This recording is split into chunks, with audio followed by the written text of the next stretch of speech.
Namaskar, and welcome you all in Katha, the musical colloquium.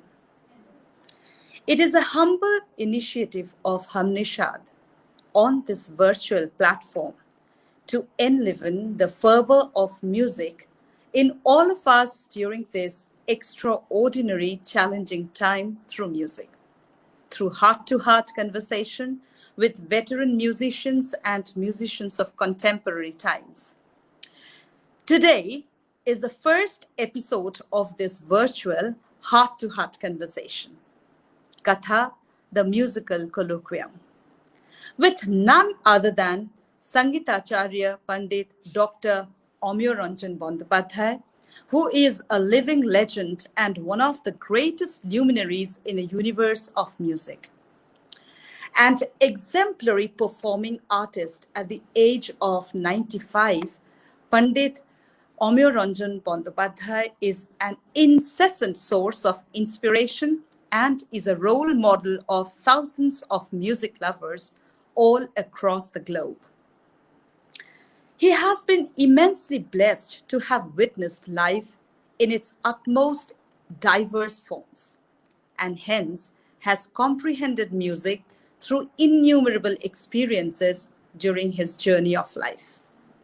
He was indeed very fortunate to have taken birth in a family that carried the baton of musical legacy, the baton of Bishnupur Gharana, its magnificence, glory, and splendor across generations. Born on 21st February 1927 in a family of rich musical tradition, dating back 150 years, he is the scion of Bishnupur Gharana. He is the son and disciple of immensely talented, in fact, multi-talented musician, Pandit Shatya Kinkar Bandyopadhyay, who was not only an accomplished vocalist, but also a great sitar maestro. Sangitacharya Dr. Amyoranjan Bandyopadhyay is among the best exponents of Khayal in the country. Since the 1950s, he has remained as an established and highly accomplished artist in the country. He has been a top-grade artist of All India Radio and Doordarshan. He has performed in the major and prestigious music concerts and festivals all over the country and has traveled in different parts of the globe as a performing artist. He has also disseminated and educated seekers of music through his lecture demonstrations in several parts of the globe. That is why Sangitacharya is, I think, the apt and the most pertinent title bestowed upon him. An extremely time-bound, disciplined, organized, articulate, and dedicated person by nature, he is also equally creative and flexible in terms of understanding and practicing music. His mellifluous style of singing and creative elaboration of ragas, aesthetic and intricate voice techniques, utmost clarity in the presentation of prolific and precise tankari, underlying sense of rhythm, absolute absence of gimmickry and overdose of musical frills, and a mature, impromptu magic of celebration and emotive content in his musical delivery. Together, he has given a new dimension in Khayal Gayaki, contemporary in presentation and traditional in terms of musical content. He has done his MA in Bengali literature and PhD in aesthetics of music, Shongiter Shilpo Darshan, which has been later published as a book. He continued his research on music and published Concept of the Beauty of Music, that is Shongiter Shoundarjo Chinta. He has also published his autobiography in two parts, Sritir Aloe Amar Jibon O Gan, and Gane O Bhromone and Shongiter Shilpo Darshan. A doyen of Indian art music, especially Hindustani Khayal, Guruji, Pandit Dr. Amir Ranjan Bandyopadhyay, has been felicitated and awarded by prestigious organizations, Government of India and West Bengal, because of his enormous contribution in the field of Indian classical music, especially Khayal. He has received prestigious awards like Vishwadev Award in 2005, Bhuvalk Award in 2006, Girija Shankar Award in 2007, Sangeet Dibakar, Bungyo Sangeet Parishad in 2009, ITC Sangeet Award of Sangeet Research Academy in 2010, Special Girija Shankar Award of the State Government 2012, Tagore Academy Puraskar, Delhi in 2012, Sangeet Mahasamman in 2016 from Ministry of Information and Cultural Department, Government of West Bengal. Then award from Akashvani in 2017, and honorary D.Litt from Rabindra Bharati University in 2018, honorary D.Litt from Sidho Kanho Birsa University in 2019, and Acharya Alauddin Guru Samman from Annapurna Devi Foundation in 2019. His music albums on Khayal as CDs have also been published from different reputed publishing houses, Bihan Music, Quest, Musicians Guild, etc. Pandit Dr. Amir Ranjan Bandyopadhyay was one of the founding fathers and head of the Department of Vocal Music of Rabindra Bharati University. After his dedicated service of more than 30 years, he has retired as a professor in 1992. He features in the selection board of several universities even today. In the year 2000, he was appointed as a visiting professor of music in Vishwabharati University. Pandit Amir Ranjan Bandyopadhyay is a unique and outstanding figure, undoubtedly, in the music world, a top quality performer, an ardent thinker and researcher, and a dedicated guru rolled into one. It is really a matter of great honor, privilege, and delight, not only for Hamnishad, an institute of music, culture, and education, but also for every seeker of music to get this rare opportunity to experience, to listen to this nonagenarian, extraordinarily talented musical wizard, Sangeetacharya Pandit Dr. Amir Ranjan Bandyopadhyay's journey of life and music. আচার্য কথাটির অর্থ আমরা সবাই জানি, যিনি নিচে আচরণ করে অন্যকে শেখান তিনি আচার্য।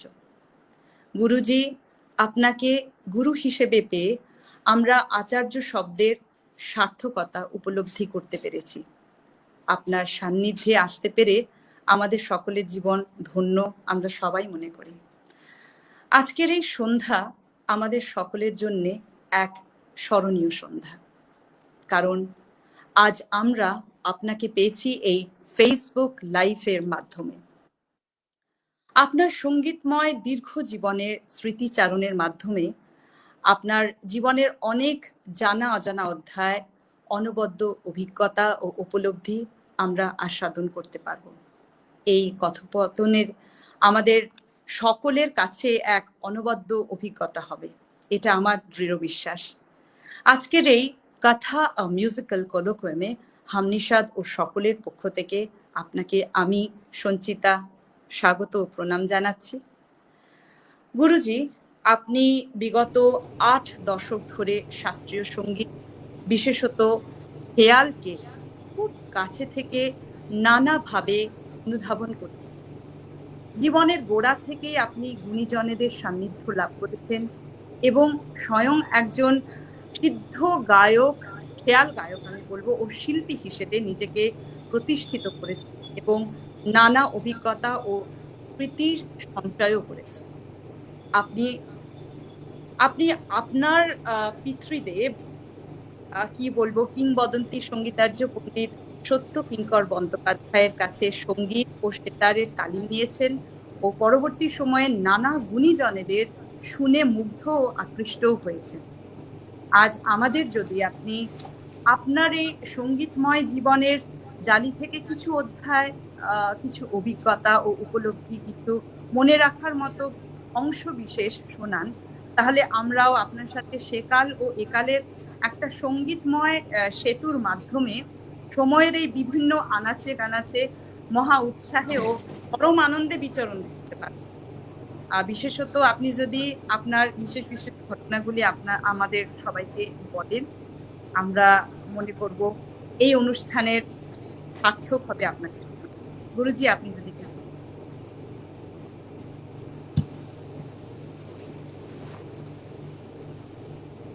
সঞ্চিতা চৌধুরী আমার শিষ্যা, অনেক কথা বলেছে আমার সম্বন্ধে। আমি তো এত প্রশস্তি, এতে যে আমি আনন্দ অনুভব করছি তা না, আমি ভয় পাচ্ছি।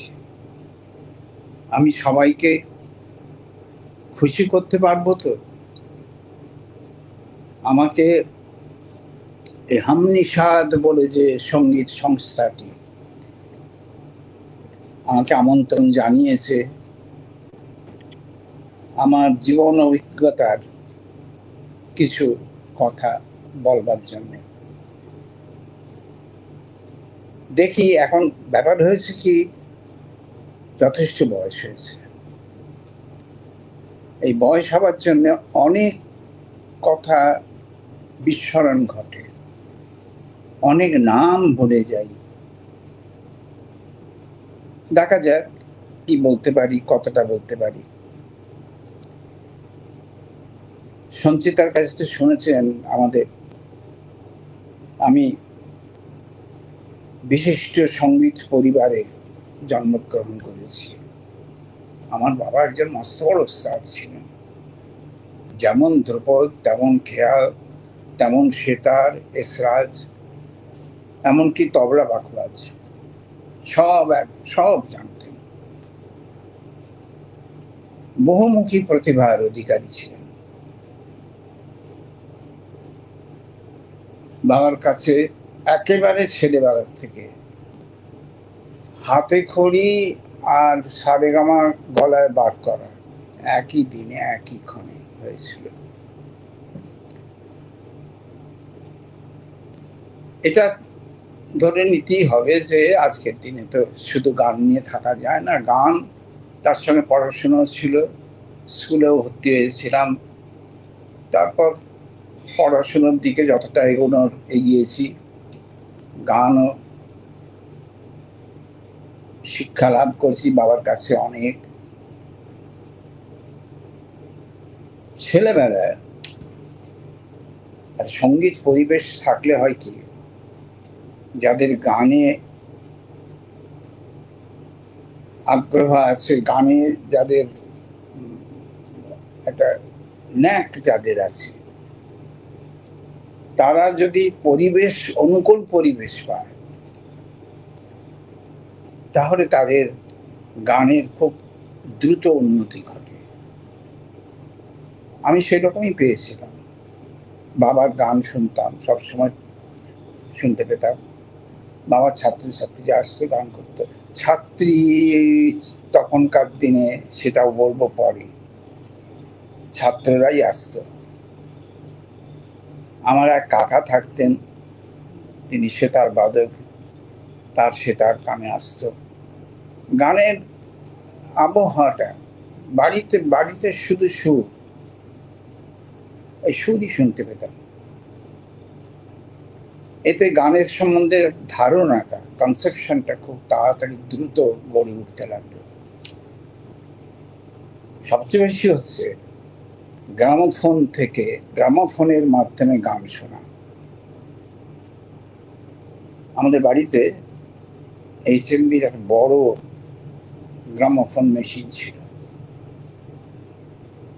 তাতে বিভিন্ন গায়কের, গায়িকার রেকর্ড বাজানো হতো। বাবা আনতেন সময়কার নারায়ণ ঘাসের, বাবা খুব পছন্দ করতেন, নিয়ে আসতেন রেকর্ড, একবারে সেট, ফুল সেট। পটবর্ধন, ফয়াজ খান, আব্দুল করিম খান, তারপর জোহরাবাই, গাহরজান, সেতারে এনায়েত খান, তার বাবা ইমদাদ খান, সারেঙ্গি ছোটে খান, এইরকম বহু রেকর্ড আমাদের বাড়িতে ছিল, বাজানো হতো। প্রথম প্রথম বাবা বাজিয়ে শোনাতেন, হ্যান্ডেল ঘুরিয়ে। আমি খুব ছেলেবেলাতে তা পারতাম না, পরে আমি নিজে নিজে করতাম। শুনতাম খুব নারায়ণ ঘাসের, খুব ভালো লাগতো। এত ভালো গান, আমি এই কদিন আগেও নারায়ণ ঘাসের গান শুনছিলাম, বিখ্যাত সব গান, নীরা মায়ের তো চারি জাত, আমি ফলেবাড়ি কান্তাম, তারপরে মানে মারোয়া মরিরে, কত গান খুব ভালো লাগতো। খুব ফ্রিস গান নারায়ণ ঘাসের, যেমন টান, তারপরে নারায়ণ ঘাসের টানের একটা প্যাটার্ন ছিল, ঘোরানো ঘোরানো ঘোরানো ঘোরানো, সেটা খুব ভালো লাগতো, খুব ইন্টারেস্ট পেতাম। আমি নিজে চেষ্টা করতাম। আর হচ্ছে আব্দুল করিম খান গান দারুণ ভালো লাগতো। যমুনা খেতে কত যে বাজিয়েছি, যমুনা খেতির আমার সমস্ত কারুকার্য, পুরো গানটা আমার আর মুখস্থ হয়ে গেছে। এ সম্বন্ধে আমি বলবো পরে, এখন অন্য কথা বলিনি। তারপর এটা তো ঘরের ব্যাপার, তখন তো বাইরে তেমন বেরোনো হতো না। পরবর্তীকালে বাবার সঙ্গে অনেক ফাংশনে গেছি, অনেকের গান শুনেছি বাবার সঙ্গে গিয়ে গিয়ে।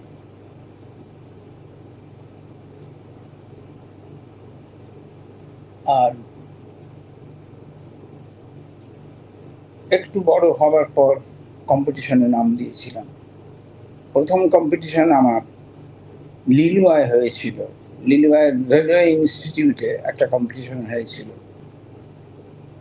সেখানে কনফারেন্সে উপস্থিত ছিলেন আলাউদ্দিন খাঁ, গোপেশ্বর বন্দ্যোপাধ্যায়, আমার বাবা রমেশচন্দ্র বন্দ্যোপাধ্যায়, এরা সব ছিলেন।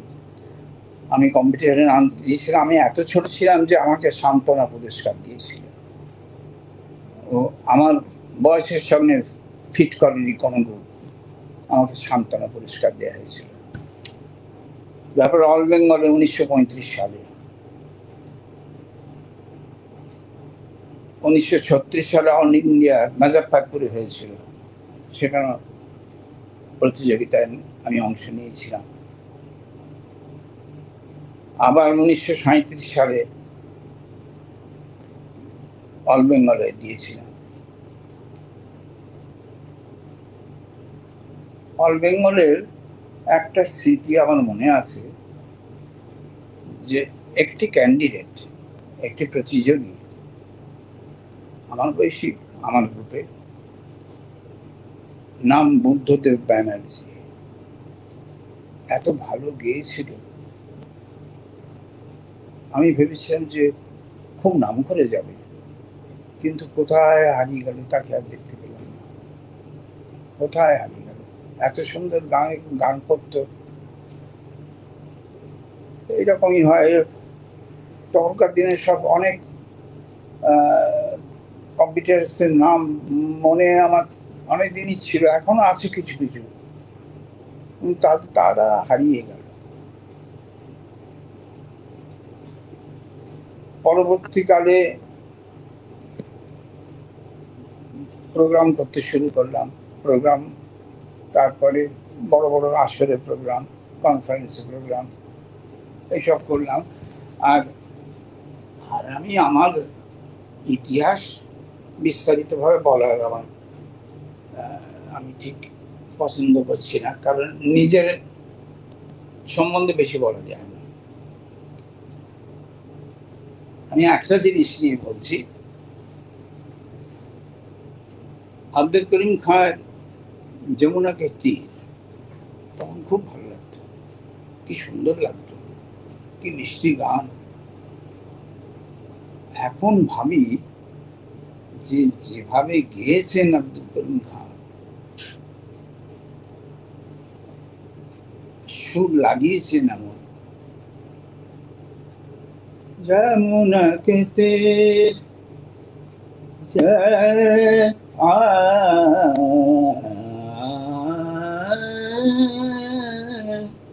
क्या बात। রে নি রামা গারে রে মাধা রে গারে সা,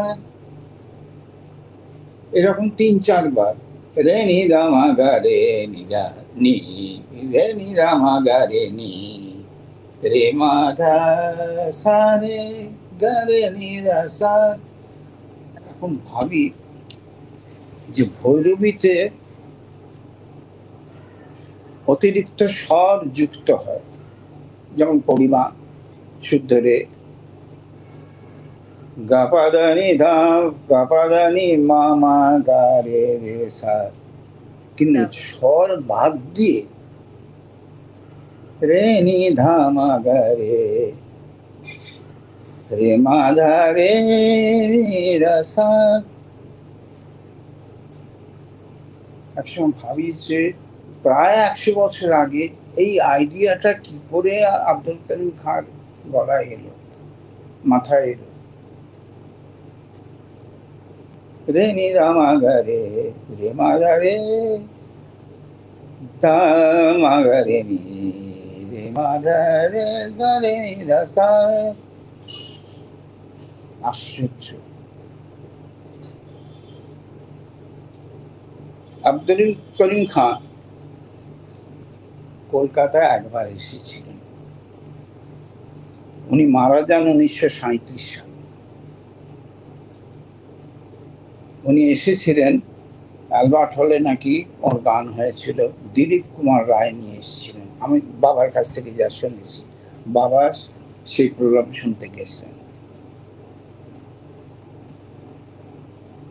একবার আব্দুল করিম খাঁ সম্বন্ধে টিভিতে একটা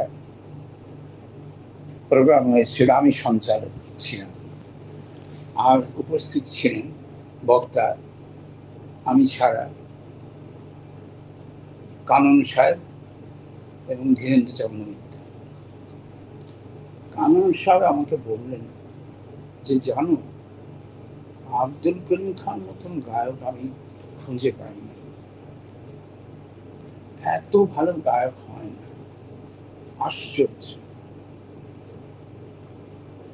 শ্যামবাবু আমাকে, শ্যামগাঙ্গুলি মহাশয়, যিনি শরদিয়া, নামকরা শরদিয়া, তিনি আমাকে একদিন বললেন যে এলাহাবাদে অল ইন্ডিয়া মিউজিক কনফারেন্স হচ্ছে।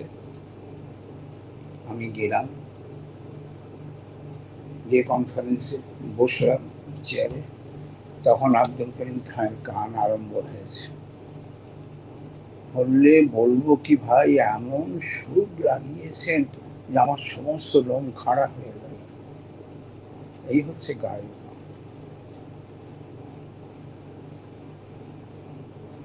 উনি 1937 সালে মারা গেছেন।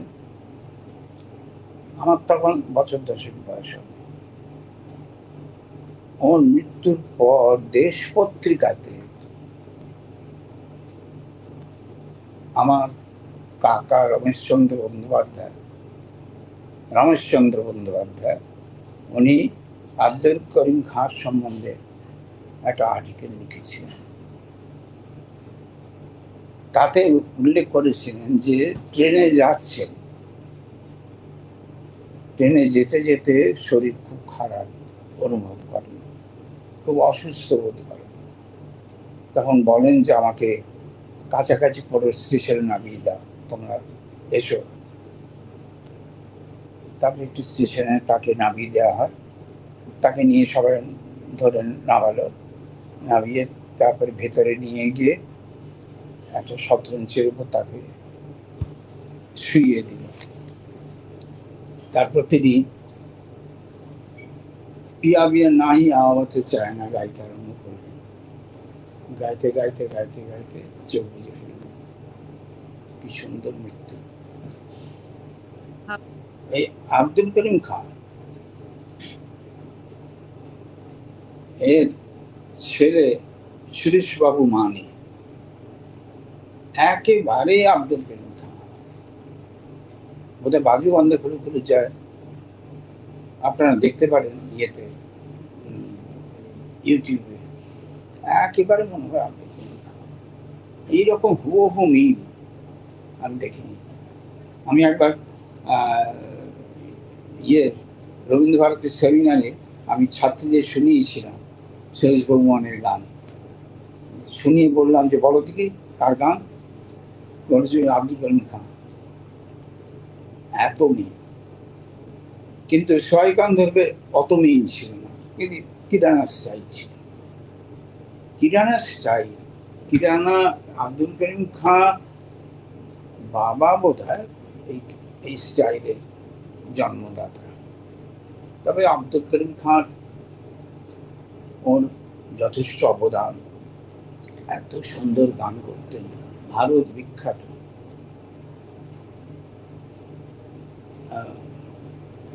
উনি ওর এই কিরানা স্টাইলের প্রসার সবচেয়ে বেশি। যত ঘরানা আছে তার মধ্যে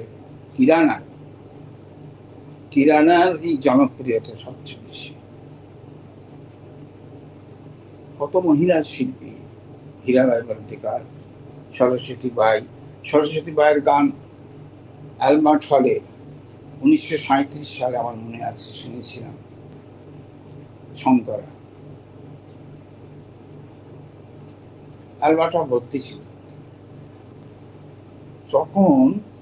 এটা বোধহয় অনেকেই জানেন না, শুধু দুটি জায়গাতে গানের আসর বসত, কনফারেন্স হোক বা বড় সম্মেলন হোক, এক অ্যালবার্ট হল আর হচ্ছে ইউনিভার্সিটি ইনস্টিটিউট হল।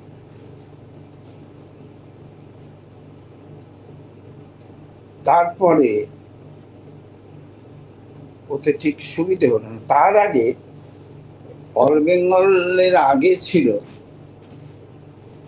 শঙ্কর উৎসব আর মুরারি সঙ্গীত সম্মেলন, মানে এখনকার চেতলা মুরারি সঙ্গীত সম্মেলন না, এটা আর আলাদা। মুরারি গুপ্ত দুর্লভ বাবুর গুরু, তার নামে হতো। রাস্তায় হতো, রাস্তায় নাকি মুরারি সঙ্গীত সম্মেলন, ওই শঙ্কর উৎসব অনুষ্ঠান হতো। একবার নাকি এরকম শুনতে পাই যে গান হচ্ছে, একটা গরু ঢুকে পড়েছিল, আর সব হুড়মুড় করে উঠে পালাতে আরম্ভ করে। তারপরে অ্যালবার্ট হল, ইউনিভার্সিটি। পরে ওদের মনে হলো এটাতে হবে না, লোকজন বাড়ছে, ভিড় হচ্ছে, কিন্তু সুবিধা হচ্ছে না ঠিক কনফারেন্স চালানো। তখন সিনেমা হাউসে আরম্ভ হলো পূরবীতে। আমি গেছি অনেকবার পূরবীতে। গ্রেস সিনেমা, শ্রী, উত্তরা, রংমহল, তারপর সাউথ কলকাতায়, দক্ষিণ কলকাতায় ভারতী, ইন্দিরা, এই দুটো সিনেমাতে, তখন সিনেমাতে হতো। তারপরে মহাজাতি সদন হলো, তারপরে রবীন্দ্র সদন, কলা মন্দির, এসব হলো। তারপরে এখন তো অডিটোরিয়ামে, হলে, প্রেক্ষাগৃহে একবারে ভর্তি হয়ে গেছে কলকাতা কেন সারা বাংলা। সে মফস্বলের সমস্ত শহরেই একটা করে অডিটোরিয়াম আছে। তখন কিন্তু এই দুটি ছিল, বিশেষত অ্যালবার্ট হল, যেটা এখন কলেজ স্ট্রিট কফি হাউস। ওখানে আপনারা দেখতে পাবেন ওপরে ব্যালকনি আছে, ওটা আশার বস্তু হলো। ওখানে রবীন্দ্রনাথ বক্তৃতা দিয়েছেন। ওখানে আমি আমার বাবার সঙ্গে গেছিলাম, একটা আসরে বসে গান প্রোগ্রাম শুনছি। এমন সময় বীরেন্দ্র কিশোর রায়চৌধুরী, তিনি সভাপতি ছিলেন। তিনি উঠে হঠাৎ একবার স্টেজে উঠলেন, উঠে বললেন যে এই মাত্র টেলিগ্রাম পেলাম যে Britain declares war on Germany, মানে যুদ্ধ লাগলো। গান শুনতে শুনতে আমরা এটা শুনলাম। তো গান যেই শেষ হলো সব মুখ বন্ধ করে, মানে একটা কথা নেই কারোর মুখে, সব মুখ নিচু, মাথা নিচু করে বাড়ি চলে গেল। যুদ্ধ লাগলো মানে কলকাতা ইয়ে যুদ্ধে লিপ্ত হয়ে যাবে।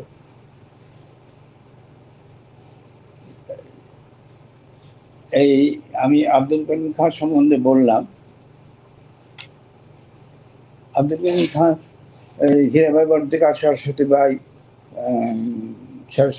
সরস্বতী বাই, গঙ্গুবাই হাঙ্গল, অনেক মহিলা শিল্পী, কিরানা, বহু কিরানা ঘরে এখনো পর্যন্ত কিরানা কিছু না কিছু স্পর্শ। তারাপদবাবু গাইতেন, তার একটা নিজস্ব ঢং ছিল ঠিকই, কিন্তু একটু কিরানার ছোঁয়া ছিল। আব্দুল করিম খাঁ একবারই এসেছিলেন, তারপর আর আসেননি। পরবর্তী যুগে এই আব্দুল করিম খাঁ মারা যাবার ওই রকম সময় মুখে ফয়াজ খাঁ আবির্ভাব ঘটল। তখন ফয়াজ খাঁ এসে উঠতেন মহিষাদলের রাজবাড়িতে। আমি ফয়াজ খাঁর গান শুনেছি 1944 সালে রংমহলে। কি বলবো, সেদিন বোধ শেষ দিন ছিল। আর রংমহলে অলবেঙ্গলের ব্যবস্থা ছিল স্টেজে গেস্টরা বসবে। তা আমি বাবার কার্ড নিয়ে গেছিলাম, সুতরাং স্টেজে বসছিলাম, ফোল্ডিং চেয়ার। প্রথমে গাইলেন কুমার গন্ধর্ব। কুমার গন্ধর্ব আমার চেয়ে বোধহয় 5-6 বছর বড়। কি গান গাইলেন! চন্দ্রকোষ একবারে এরি পি করে কি স্মার্টলি গান গাওয়া, এবারে হল কাঁপিয়ে দিল। তারপরে কোনো গানই কানে লাগছিল না। তারাপদবাবু গাইলেন সেই আসরে রাত 12টার সময়। ভালো গাইলেন তারাপদবাবু, খুব হাততালি পেয়েছিলেন। কিন্তু আমার কেমন কুমার গন্ধর্বের গান যেন আমি ভুলতে পারছিলাম না।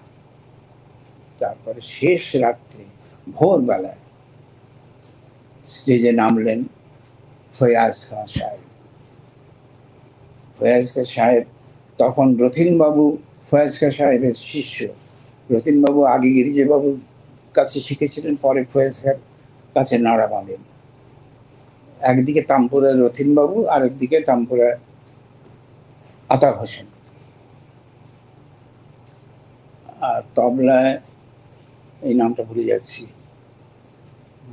তবলায়, হ্যাঁ যাকে রামকেলি ধরুন।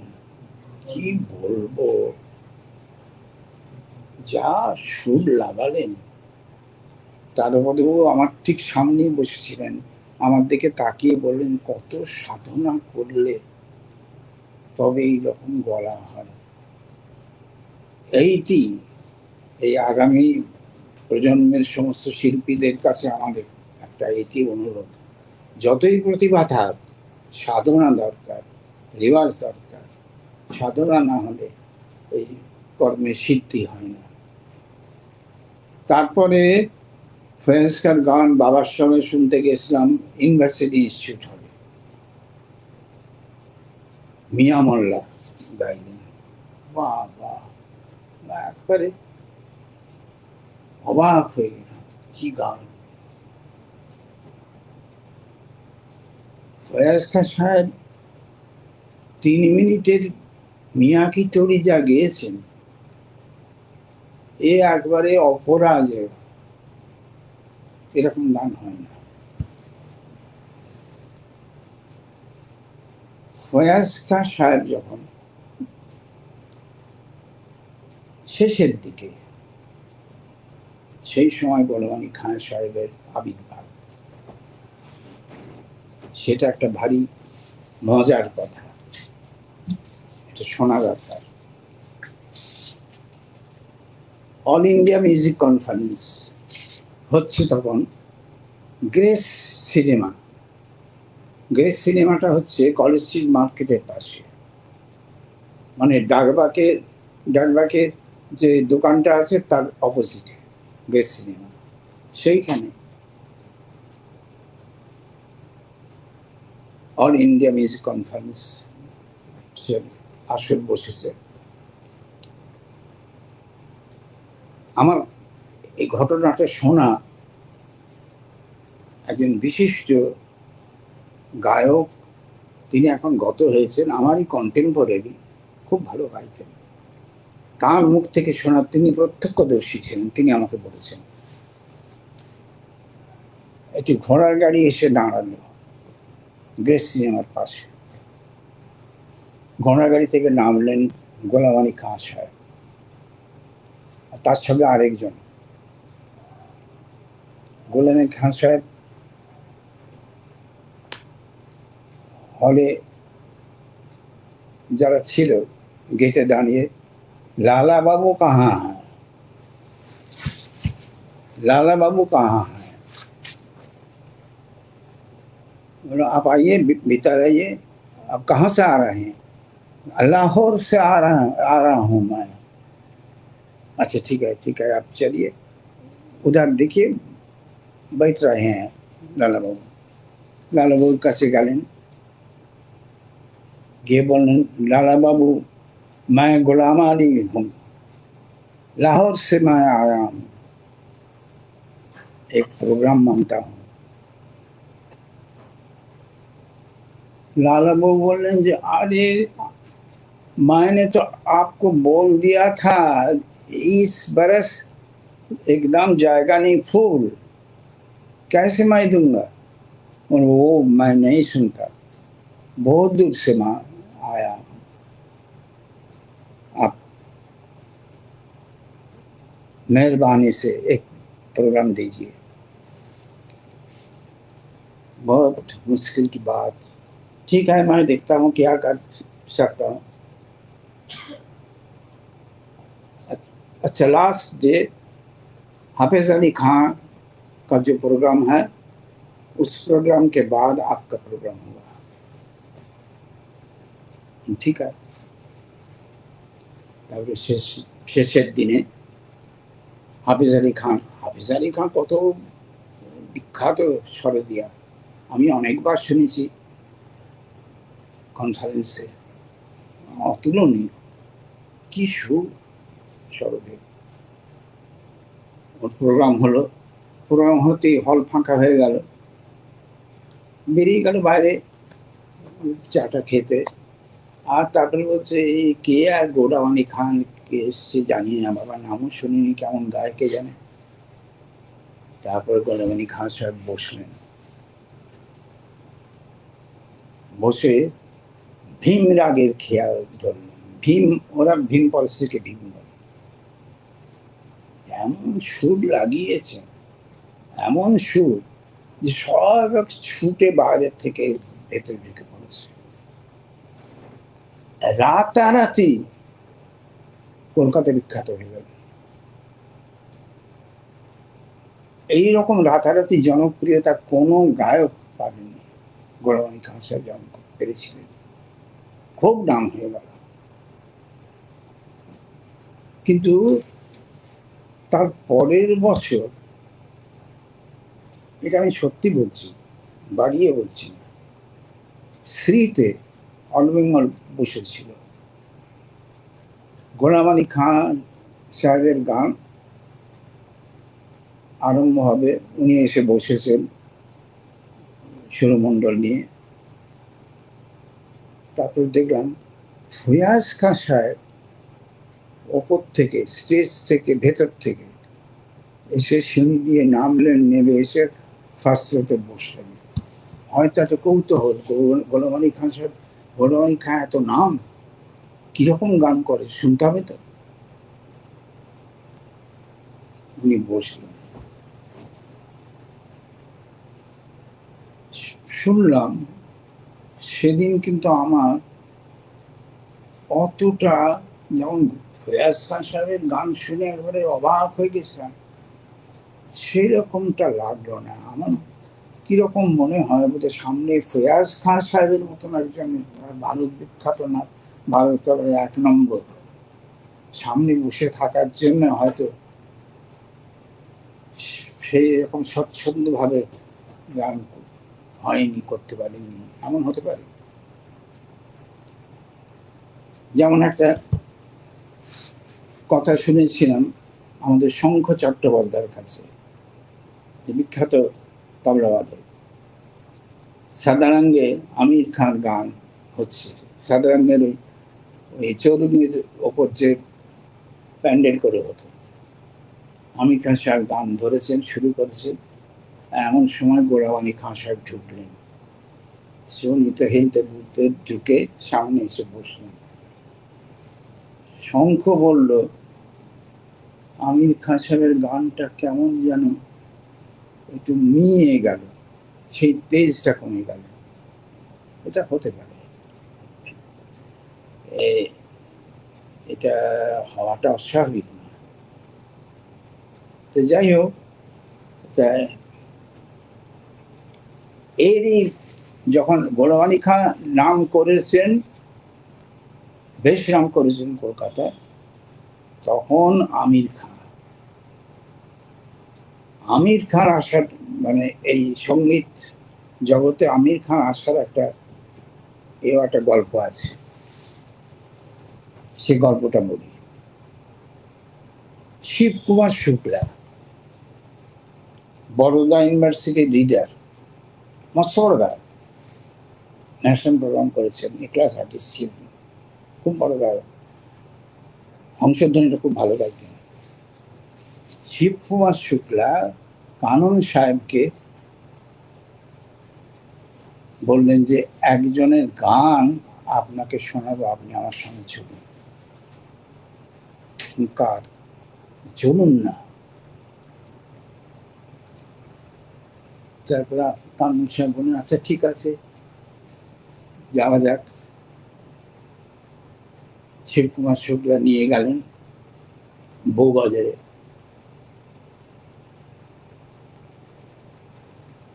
ঘরে ঢুকছেন, ওর ফ্ল্যাটে ঢুকছেন, দরজা খুলে এমনি গলার আওয়াজ পেয়েছেন, এমন ভালো আওয়াজ। এটা শোনা আমার কানন সাহেবের কাছ থেকে।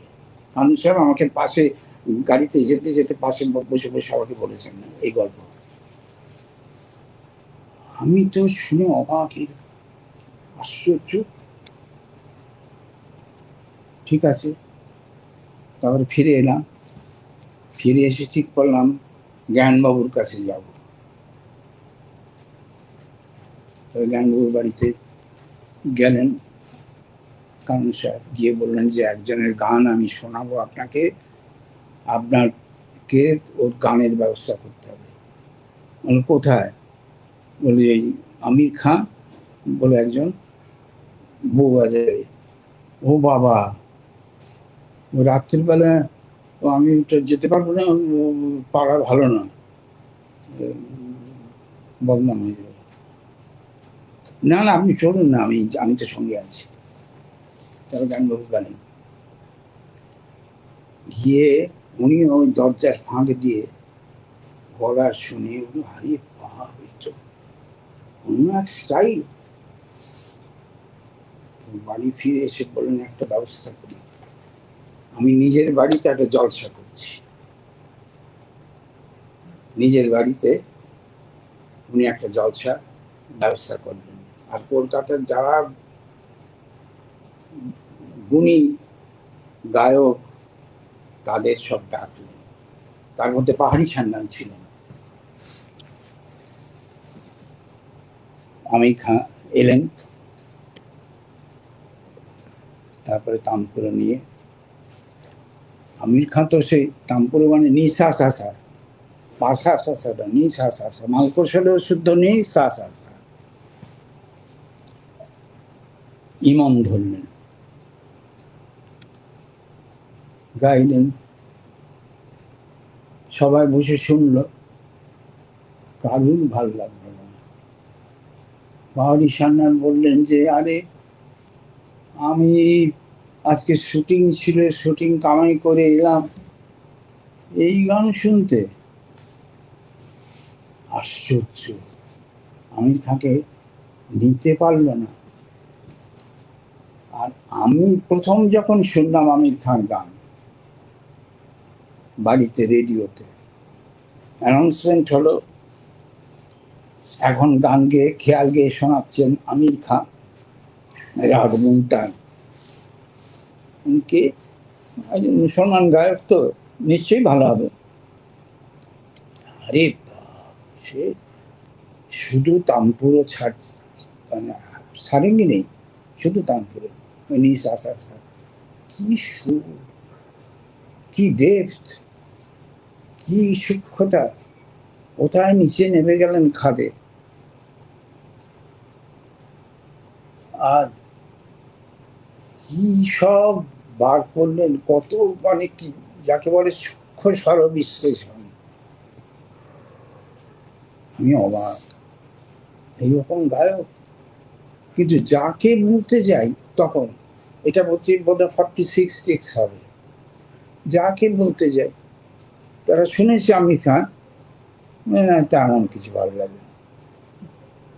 কিছু কিছু খুব প্রশংসা করত, কিন্তু বাদ বাকি সে এক জায়গায় এই রগড়াচ্ছেন তো রগড়াচ্ছেন, এইরকম। আমাকে অনিল বাবু ছিলেন, অনিল মিত্র, একজন মস্ত বড় শ্রোতা,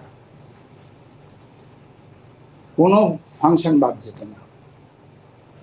তিনি আমাকে একদিন রাস্তায় দেখা বলেন যে দেখুন আমির খান গান ভালো, গান ভালো মানে বলতে বাধ্য হচ্ছেন, কারণ সবাই মানে গান ভালো একটা রুটেছে তো ভালো গান করেন, কিন্তু ওপরে ছায় গিয়ে একবারে সামলে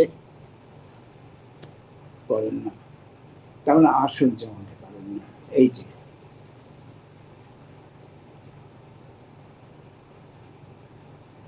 তারপরে আমির খান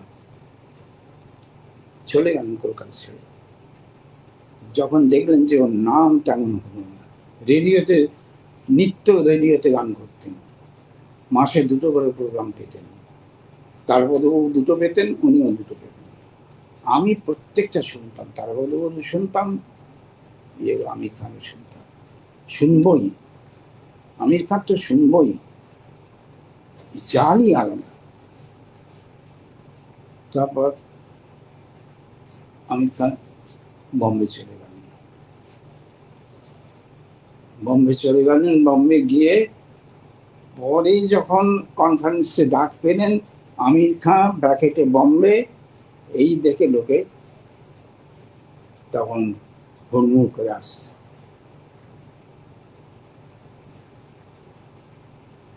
পরে আমির খান খুব নাম হলো, স্বীকৃতি পেলেন পরে। এই স্বীকৃতিটা গোড়ার দিকে পাননি, অনেক দেরি হয়েছিল। জনপ্রিয় বলতে যেমন গোলাম আলী খান সাহেবকে বলা যায়, কিন্তু আমির খান খুব উঁচু দরের গায়ক, উঁচু দরের চিন্তা। ব্যাপারটা বলছি যে আগেকার দিনে খেয়াল গানে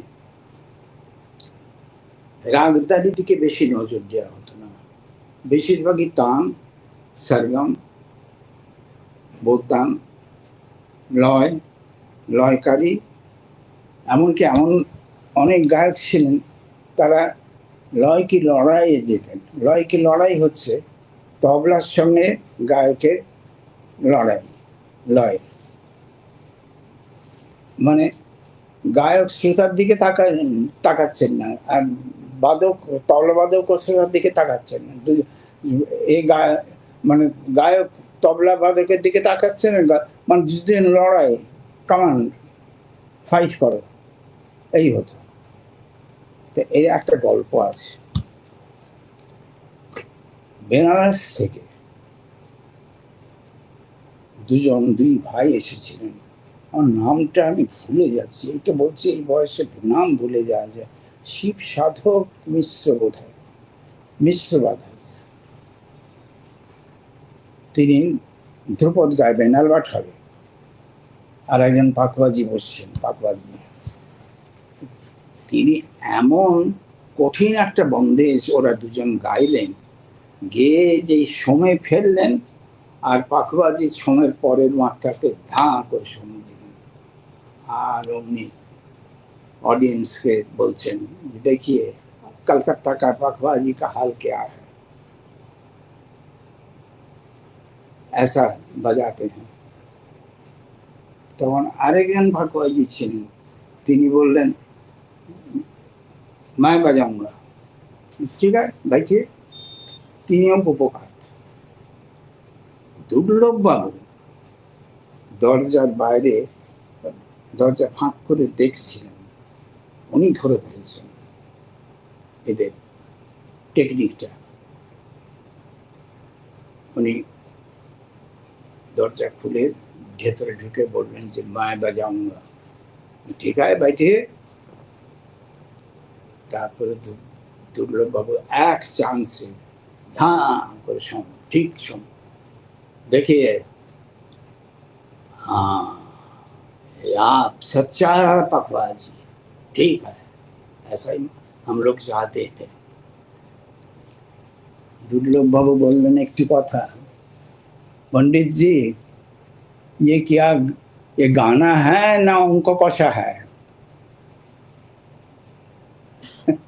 এইতে সারা কলকাতায় রটে গেল দুর্লভ বাবুর এই কথা। কত বড় কথা, একজন পাখওয়াজ বাদক, তিনি কত বড়, যে গানটা ম্যাথমেটিক্স নয়,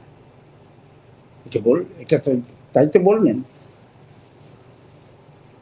এখন গানের ধারাটা একটু পাল্টে গেছে। এই রাগদানি, এর সম্বন্ধে বলছি যে প্রথম একটা উন্নত মানের গান আমরা শুনি আব্দুল ওয়াহিদ খানের কাছে। বলা হয় যে আব্দুল ওয়াহিদ খান কিরানা ঘরে, কিন্তু কিরানার একটু একটু মিশ্রণ থাকতে পারে, কিন্তু ওর চিন্তাধারা অন্য। দরবারি কানাডার একটা রেকর্ড আছে,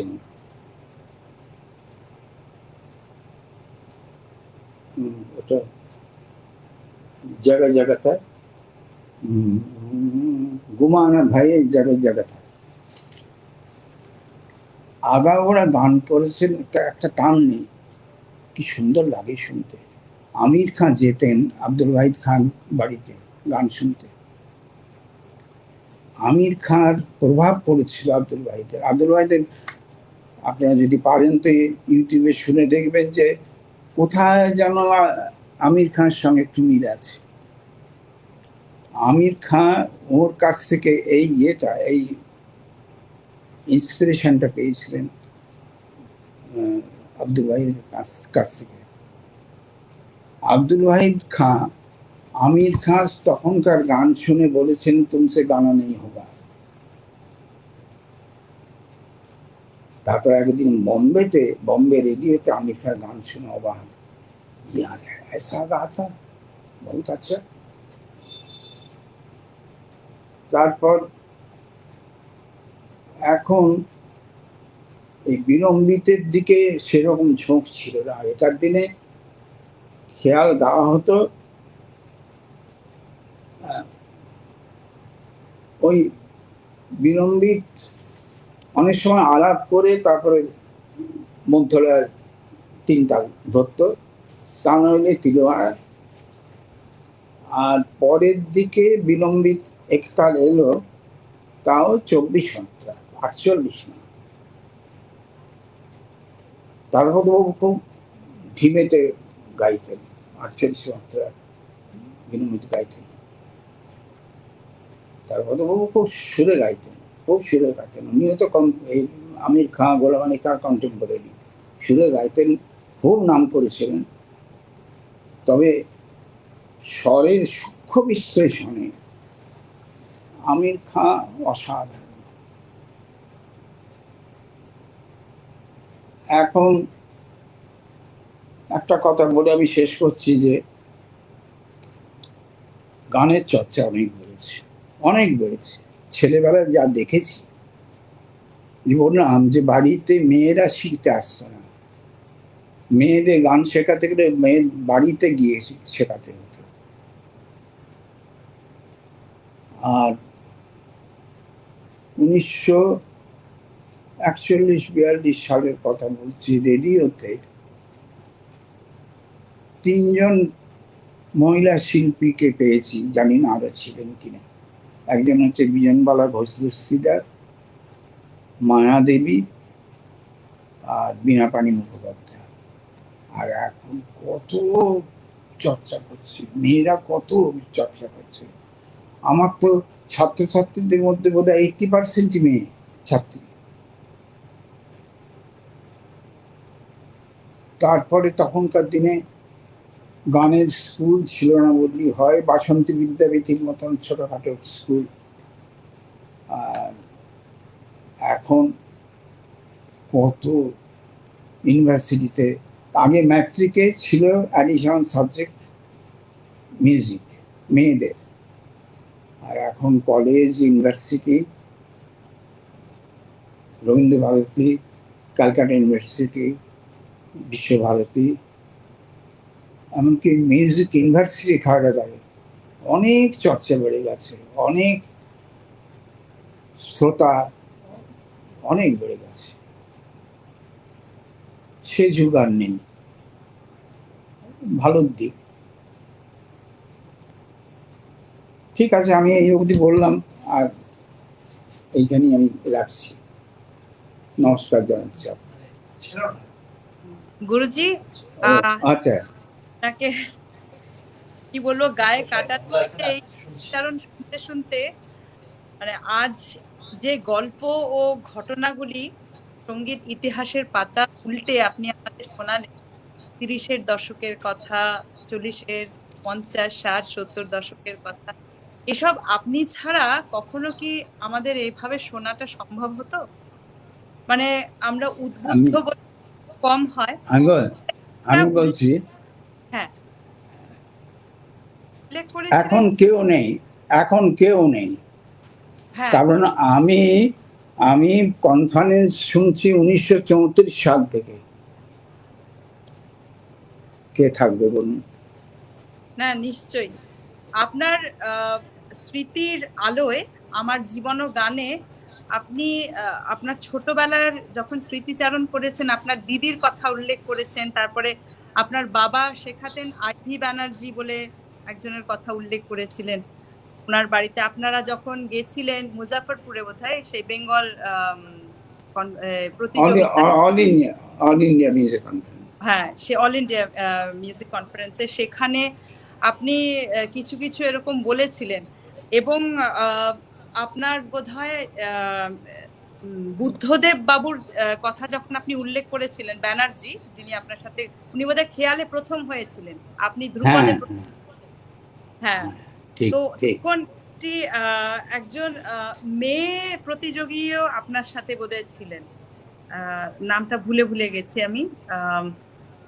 শান্তিলতা ব্যানার্জি, হ্যাঁ শান্তিলতা, হ্যাঁ শান্তিলতা। তো এইসব গিরিজাবাবুর ছাত্রী। আচ্ছা, আর আপনাদের সেটা 1937 সালে সোমবারের যে বৈঠকটা হতো আপনাদের বাড়িতে, সেখানে অনেক গুণীজনেরা এসেছিলেন আপনাদের বাড়িতে, তারা গিয়ে এবং তার মধ্যে বোধহয় আলাউদ্দিন খাঁ সাহেবও ছিলেন, এবং আপনি বলেছিলেন যে শিশু ছিলেন আলী আকবর খাঁ সাহেব। এরকম অনেক গুণীজনেরা এসেছেন, ওইসব কিছু ঘটনা যদি বলতে পারেন। আর একটা জিনিস আপনাকে, আমি তো তখন, হ্যাঁ, যে আমি তো যুগে তখন খুব চলতে খুব আপনার ছোট। হ্যাঁ, আমি বলছি যে আমি তখন খুব ছোট। আসিফ আলী খাঁ পাঞ্জাব থেকে এসেছিলেন,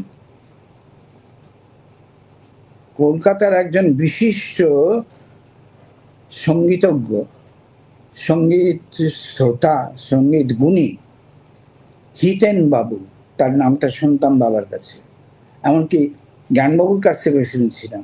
হিতেন বাবু এসেছিলেন আশিক আলী খান গান শুনতে। আশিক আলী খান গানের পর বাবার গান হলো।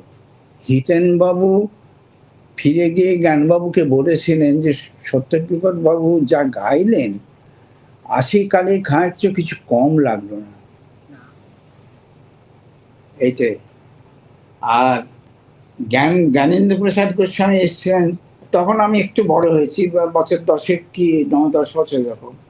আমি তো একবারে যে গান গেনু কাকা বলতাম, গেনু কাকার গান হবে, আমি ওই আসরে সামনে গিয়ে বসলাম।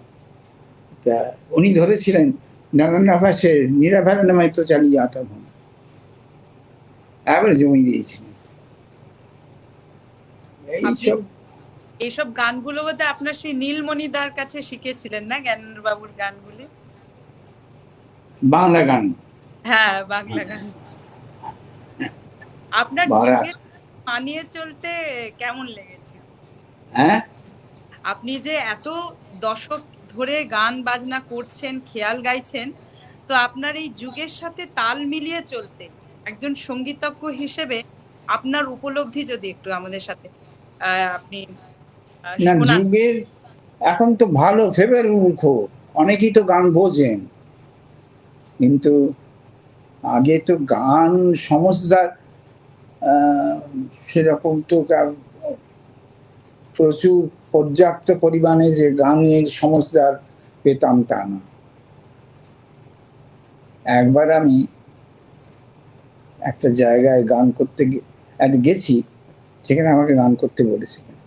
আমি তখন খুব ছোট, আমি আমি বলে ফেলেছিলাম যে আপনি আপনারা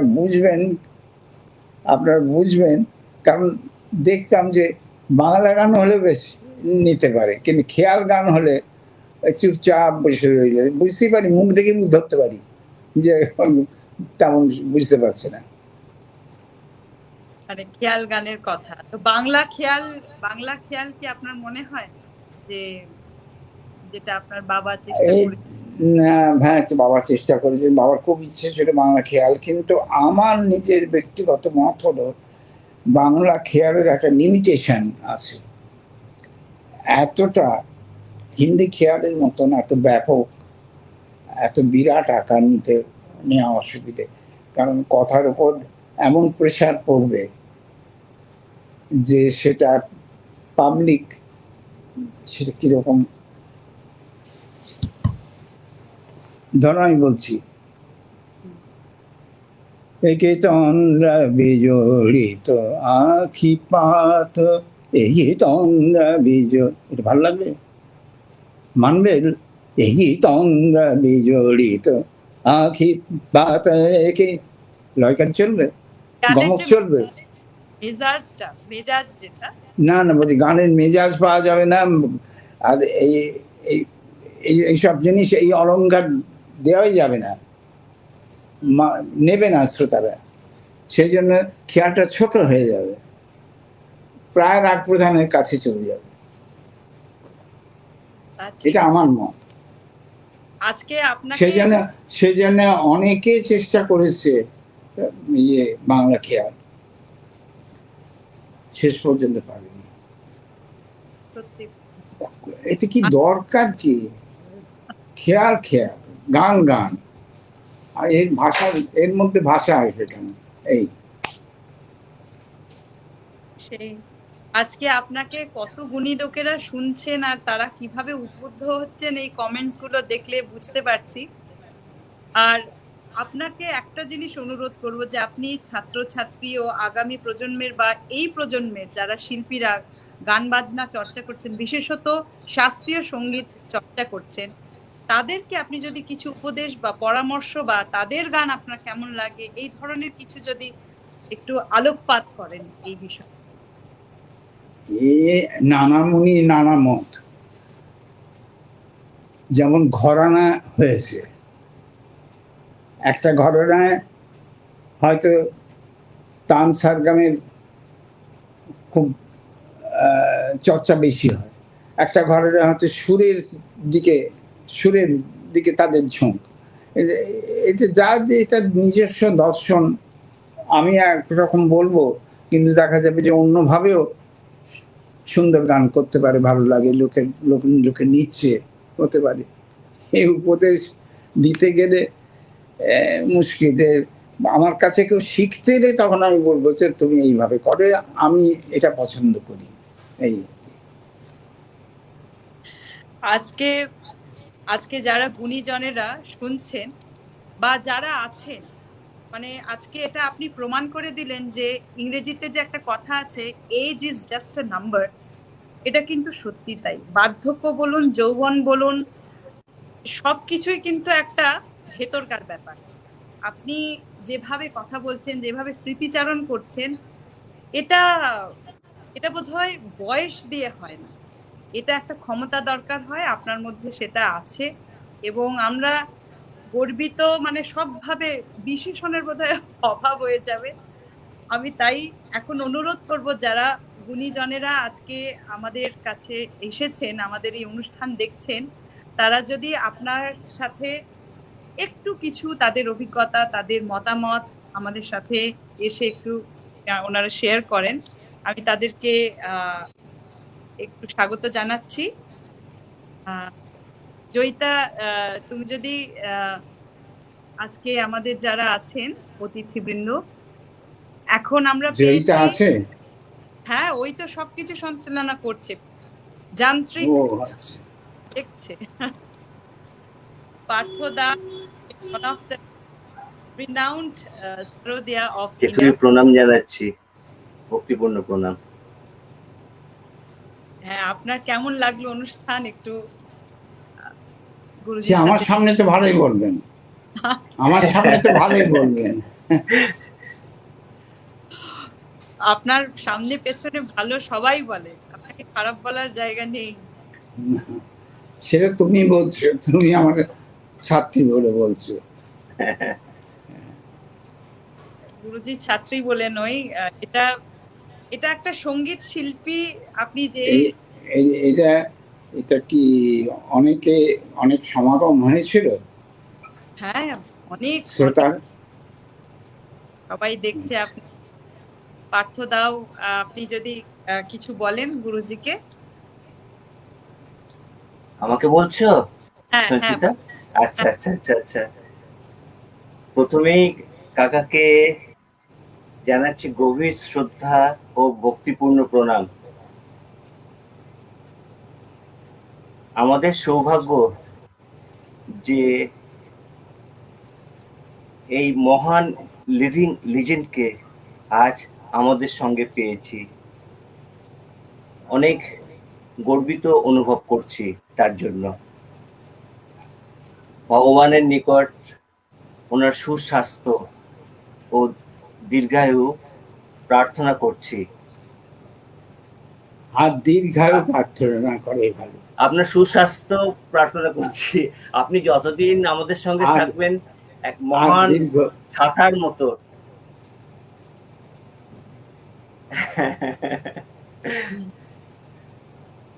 আর আমি তো একজন সামান্য সঙ্গীতের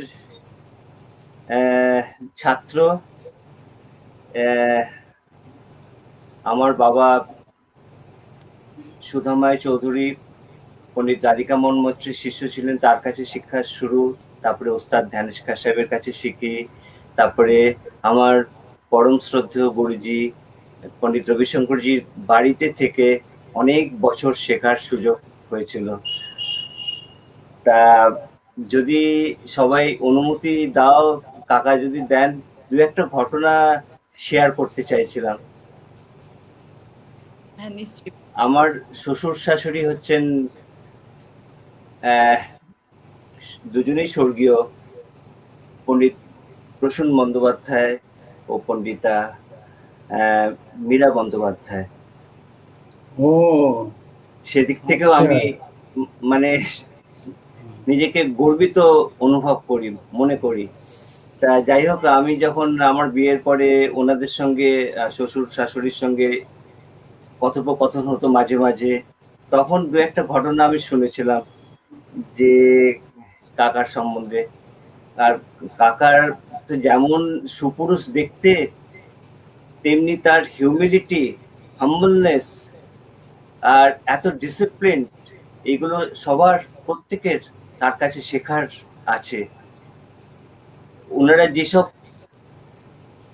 কন্ট্রিবিউশন কন্ট্রিবিউট করে গেছেন, সেগুলোই আমাদেরকে বাঁচিয়ে রাখতে হবে। আমাদের কিচ্ছু করার নেই নতুন করে, খালি সেগুলোকে একটু সেভ করে রাখতে হবে, বাঁচিয়ে রাখতে হবে। তার তার তাহলেই সেটা অনেক বড় কাজ হবে, মিউজিকের জন্য, কালচারের জন্য, একদম। দেশের জন্য, পৃথিবীর জন্য। তা একদম। দু একটা ঘটনা, ছোট্ট ঘটনা বলে আমি শেষ করছি। তা শ্বশুর মশাই বলতেন যে আহ, কাকাকে, মানে ওনারা নাকি সমসাময়িক ছিলেন, এরকম শুনেছি। সেই সময় ওনাদের দেখা সাক্ষাৎ হতো, তারপরে কথোপকথন হতো, কখনো সঙ্গীত নিয়ে আদান প্রদানও হতে শুনেছি। তা একটা ঘটনা শুনেছি যে 1961 সাল, আজ থেকে অনেক বছর আগেকার ঘটনা। তা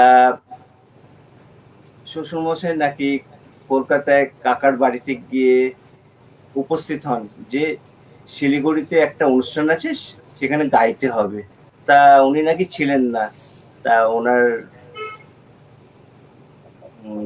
বাবা, শ্রদ্ধেয় পণ্ডিত সত্যকিঙ্কর বন্দ্যোপাধ্যায় দরজা খুলে আহ, ওনাকে আপনার নাম কি? তা উনি বললেন আমার নাম প্রসূন বন্দ্যোপাধ্যায়। ও আচ্ছা আচ্ছা আচ্ছা আচ্ছা আচ্ছা, তোমার নাম তো আমি খুব শুনেছি, এসো এসো এসো এসো, কি ব্যাপার? বললো যে আমি ওনাকে খুঁজছি, ওনাকে গাইতে হবে। আমি ওই শিলিগুড়ির সঙ্গীত সম্মেলনের তরফ থেকে এসছি। তা তারপরে তো যোগাযোগ হয়। তা উনিও, কাকাও নাকি রাজি হয়েছিলেন। তারপরে সবাই নাকি শিলিগুড়িতে গেছিলেন, এরকমও শুনেছি। কাকার উনি একই একটা ঘর শেয়ার করে থাকতেন, তাও বোধহয় 6-7 দিনের কথা। তা সেই সময় ওই বন্ধুস্থানীয় কথোপকথন, কিন্তু বেশিরভাগ কথাটা হতো সঙ্গীতের মধ্যে দিয়ে, সুরের আদান প্রদান হতো। সুরে সুরের আদান প্রদান, ঠিক কথা। সুরের আদান প্রদান হতো। যেমন ভৈরবী ধরলেন, ভৈরবীর একটা কাজ করলেন প্রসূন বাবু, ঠিক কথা, আমি আর একটা কাজ করলাম, উনি আর একটা কাজ ঠিক করলেন, কথা, আমি একটা কাজ। আর ঠিক অঞ্জলির কথা। সুর এসে, অঞ্জলির সুর এসে বসতো। বোধ আমার খুব ভালো লাগে এই আপনাদের ঘরে এসে বসতে। ঠিক কথা। বেশ, বলছে যে কার গান, কার টা শুনবো আর কারটা শুনবো না, কোনোটাই ছাড়তে পারছি না। ঠিক কথা, ঠিক কথা। এইসব অনেক অৎস ঘটনাই আছে।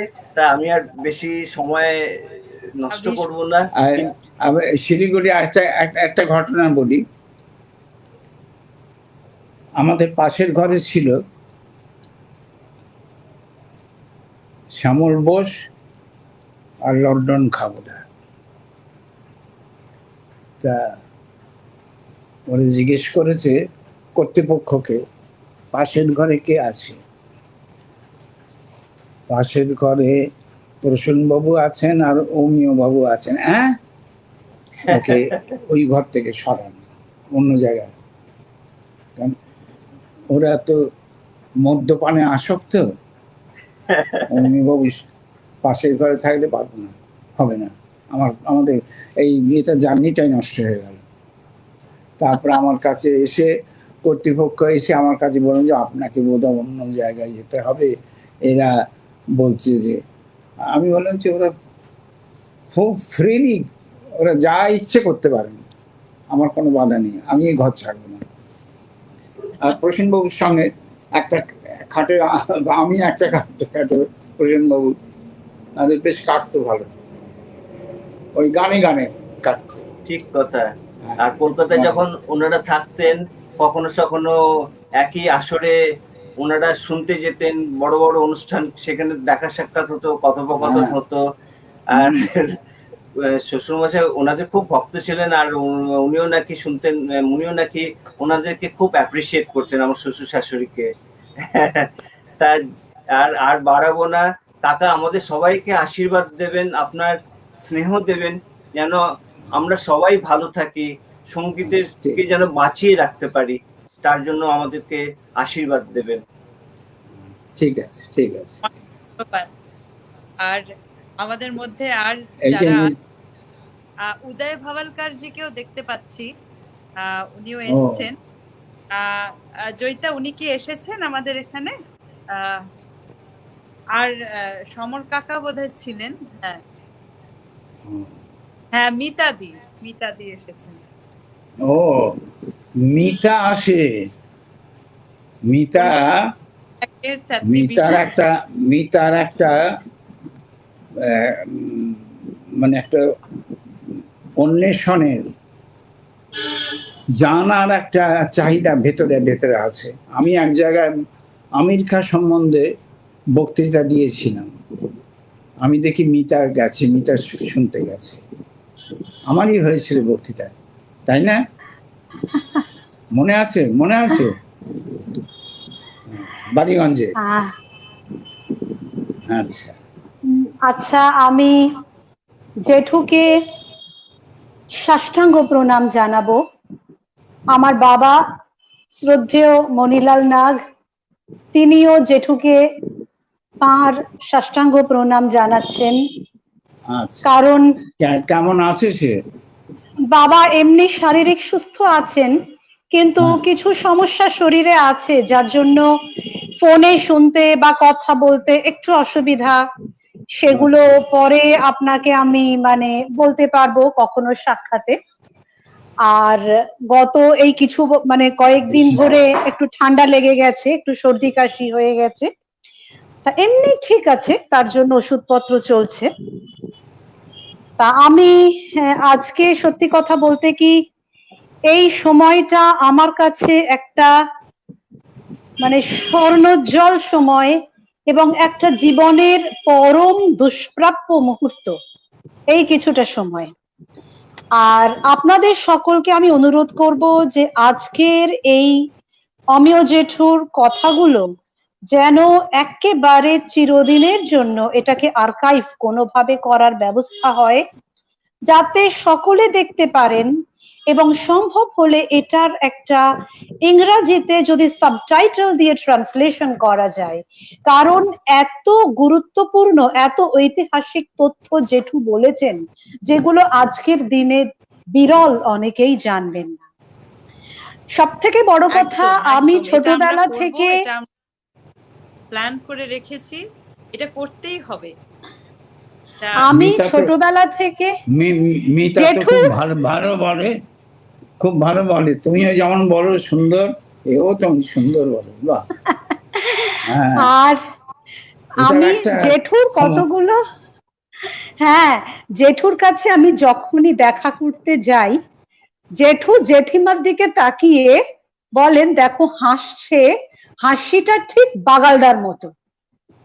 এই কথাটা জেঠু প্রতি সময় বলে। বাগালদাটা কে? হ্যাঁ, বাগাল কাকা। বাগাল কাকা, বাগাল কাকা হচ্ছেন আমার দাদু সঙ্গীতাচার্য গোকুল নাগ। এবং সত্যি কথা বলতে কি, আমার দাদু, আমরাও তো বিষ্ণুপুরেরই, আমার দাদুর গুরুদেব হলেন পরম শ্রদ্ধেয় রামপ্রসন্ন বন্দ্যোপাধ্যায়, যিনি জেঠুর সম্পর্কে আবার জ্যাঠামশাই হচ্ছেন। তা সেইভাবে আমাদের ঘর শিষ্য ঘর, জেঠুর হচ্ছে একেবারে ডিরেক্ট গুরুর ঘর। আর আমার দাদু সত্যকিঙ্কর দাদু যখন বলরাম ঘোষ স্ট্রিটে ওনাদের যে বাড়ি, আর আমরা রাজবল্লভ পাড়ায় আমার দাদু যেখানে থাকতেন, মানে 5 মিনিটের হাঁটা পথ। এবং আমাদের দুই পরিবারের মধ্যে একটা ভীষণ পারিবারিক সম্পর্কের মতো ছিল। সবসময় আমার দাদু সত্যকিঙ্কর দাদুর বাড়িতে যেতেন, দিদা আসতেন কখনো কখনো, আমার ঠাকুমার সাথে মাঝে মাঝে গল্প করতেন। সুতরাং আজকে জেঠু যে আছেন না, আমার মনে হয় যে আমরা একটা লক্ষণ রেখার মধ্যে রয়েছি। একটা মনে বড় বল পাই জেঠুকে দেখলে। আর এই বয়সে জেঠুর যে স্মরণ শক্তি, জেঠুর যে সাংগীতিক অভিজ্ঞতা, যে অসাধারণ গভীর জ্ঞান, বাচন ভঙ্গি, এবং সব থেকে আমার বাবা যেটা বলেন যে দেখবি জেঠুর কি ডিসিপ্লিন, কি পাংচুয়াল। এই নিয়মানুবর্তিতার জন্যেই জেঠু আজও কিন্তু এই বয়সে বেঁচে আছে। এতটা বেঁচে না, মানে উনি এতটা ইয়াং রয়েছেন। মানে অনেকে ওনার থেকে অনেক বয়োকনিষ্ঠ হয়ে তাদের এই স্মৃতিশক্তি নেই, তাদের এই এনার্জি নেই। একদম। আর আমি একটা কথাই বলবো যে আমার জীবনে আমি ঋষি মানুষ, ঋষি বলতে যাদের বোঝায়, আমি দুজনকে দেখেছি। আমি সত্যকিঙ্কর দাদুকে অতটা সামনে থেকে দেখিনি, তবে আমার দাদুকে দেখেছি, তাকে আমি ঋষি তুল্য বলবো। আর দ্বিতীয় মানুষটি আমাদের সামনে যিনি বসে আছেন, আমার কাছের অত্যন্ত আপনজন, পরম শ্রদ্ধেয় অমিয় জেঠু। আমি নিশ্চয়ই। ঈশ্বরের কাছে তার আরো দীর্ঘ জীবন, সুস্থ জীবন প্রার্থনা করি। আর ঘরানার তো অনেক কথা থাকে, তবে জেঠুর কাছ থেকে যা যা শুনলাম, এর বাইরে কিছু বলার ধৃষ্টতা আমার নেই। আমি আমার খুব জেঠুর কাছে আমি একটা নগণ্য মানুষ, সুতরাং আমার প্রাণের যেটুকু আমার অনুভূতি সেটাই আমি আপনাদের সকলের সামনে বললাম। আর আপনাদের সকলকে আমার নমস্কার, আমার অনেক শুভেচ্ছা, জেঠুকে আমার শতকোটি প্রণাম। আপনাকে খুব অসংখ্য ভালো বলছো, খুব ভালো। আর এত মূল্যবান কথা বললেন আপনি, যে কথাগুলি গুরুজি সম্পর্কে, সেগুলো আমাদের কাছে তুল্য। আর একটা কথা আমি সবসময় বিশ্বাস করি, এবং গুরুজিকে দেখে এর প্রমাণও পেয়েছি, যে ইংলিশে একটা কথা আছে, existent. Guruji doesn't exist, he lives life. এটা যে একদম একদম শুধু জীবিত আছে এটা বড় কথা নয়, জীবন্ত থাকা। বললাম যে জেঠু হলেন লক্ষণ রেখা, মানে উনি আমাদেরকে প্রোটেকশন দিয়ে রেখেছেন। আমাদের মাথার উপর ওনার হাত, আমাদের সবার মাথার উপর আছে। এ একটা বিশাল পাওনা, আমাদের বিশাল পাওনা। উনি আমি আমাদের মধ্যে লজ্জা এইভাবেই পাচ্ছি, থাকেন। আমি লজ্জা না পাচ্ছি না এত শুনে। না না জেঠু, না না জেঠু। আমাদের ঠিক মাঝখানে আছে, ধন্যবাদ। আমাদের মাঝখানে আচ্ছা। আরেক আজকে এসেছেন, আপনারই ছাত্রী, এখন সে ভারতের স্বনামধন্য গায়িকা মধুশ্রী। মধুশ্রী, ও আচ্ছা নমস্কার, আচ্ছা, হ্যাঁ, রেডিও কম্পিটিশনে ফার্স্ট হয়েছিল। Welcome in হামেশা। ও আমার কয়েকজন ছাত্রীর মধ্যে ওয়ান অফ দি বেস্ট। হ্যাঁ, অসাধারণ গায়িকা। হ্যাঁ, আপনার ঠিক কাছে থ্যাংক ইউ আছে। For calling me. ও আচ্ছা, প্রণাম। সবচেয়ে প্রথমে মাস্টারমশাই আপনাকে অনেক অনেক প্রণাম। কি বোম্বে থেকে? বোম্বে থেকে বম্বে সুজাতা, থেকে বলছি। হ্যাঁ, আচ্ছা, বাহ, খুব খুশি হলাম। আমি অত্যন্ত গর্বিত কি আপনি আমার গুরু, বাহ, অত্যন্ত গর্বিত। এবং আজকে আমার যতটুকু নাম হয়েছে, যতটুকু আমি তা গাইছি, সমস্ত হ্যাঁ, ক্রেডিটস গোস টু ইউ। বাহ বাহ, অল ক্রেডিটস। আমি ছোটবেলা থেকে আপনার কাছে শিখছি, তখন আমার বয়স কত হবে, 10 বছর, 10-11 বছর বয়স থেকে আপনার কাছ থেকে শিখেছি, আপনার কাছেই শিখেছি। হুম, আপনি আমাকে তৈরি করেছেন, এবং একটা ফাদার ফিগার আপনি আমার আমার কাছে।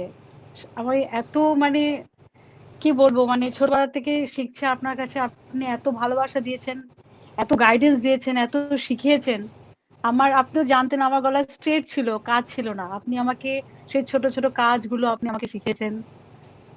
মানে এত, আমি সবসময় যখনই গান করি এবং বেশিরভাগ বলিউডেতেও আমার যে লাস্ট বাহুবলীর গানটা সেটাও ক্লাসিক্যাল বেস ছিল। আমাকে যখন গানের পর সবাই খুব প্রশংসা করছিল তখন আমি আপনাকে বারবার মনে করছিলাম এবং বাহ, I was really thankful and grateful to you. Because of you, I have this voice, I have this training, and you are such a great artist and such a knowledgeable person. You have both practical, you are a great singer, plus you have the theoretical knowledge, extremely theoretical knowledge, and you are a great teacher. You are a একদম great আমার teacher. আপনি এত সুন্দর আমার শিক্ষা আমার দেন তো যেটা মানে আমার তো অস্বস্তি লাগছে এত প্রশংসা শুনতে। গুরুজি, এটা নো, আপনার বা এটা আমাদের একদম সত্যি কথা বলছি। emotions, এটা আমি আমাদের সত্যি ইমোশন। বলছি, আমার মনে আছেন যে আপনি এত ভালো টিচার যে আপনি ঠিক বুঝতে পারেন কোন স্টুডেন্টের কাছ থেকে কি ধরনের তার মনের ভেতর কি চলছে, তাকে কি ট্রেনিং দেওয়া উচিত। You know the right thing.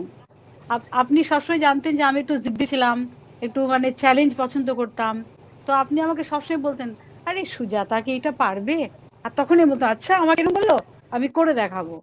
এই জিনিসটা যে আপনি আমার ভেতর থেকে করে নিতেন, I never forget, I never অনেক ফরগেট। ধন্যবাদ, খুব ভালো লেগেছে এত ব্যস্ততার মধ্যে আচ্ছা, এসেছেন। ঠিক আরেকজন আছে। বিপদ, আপনি আপনি আপনার ভালো থাকুন, হ্যাঁ, যতদিন আপনি বাঁচবেন সুস্থ থাকুন।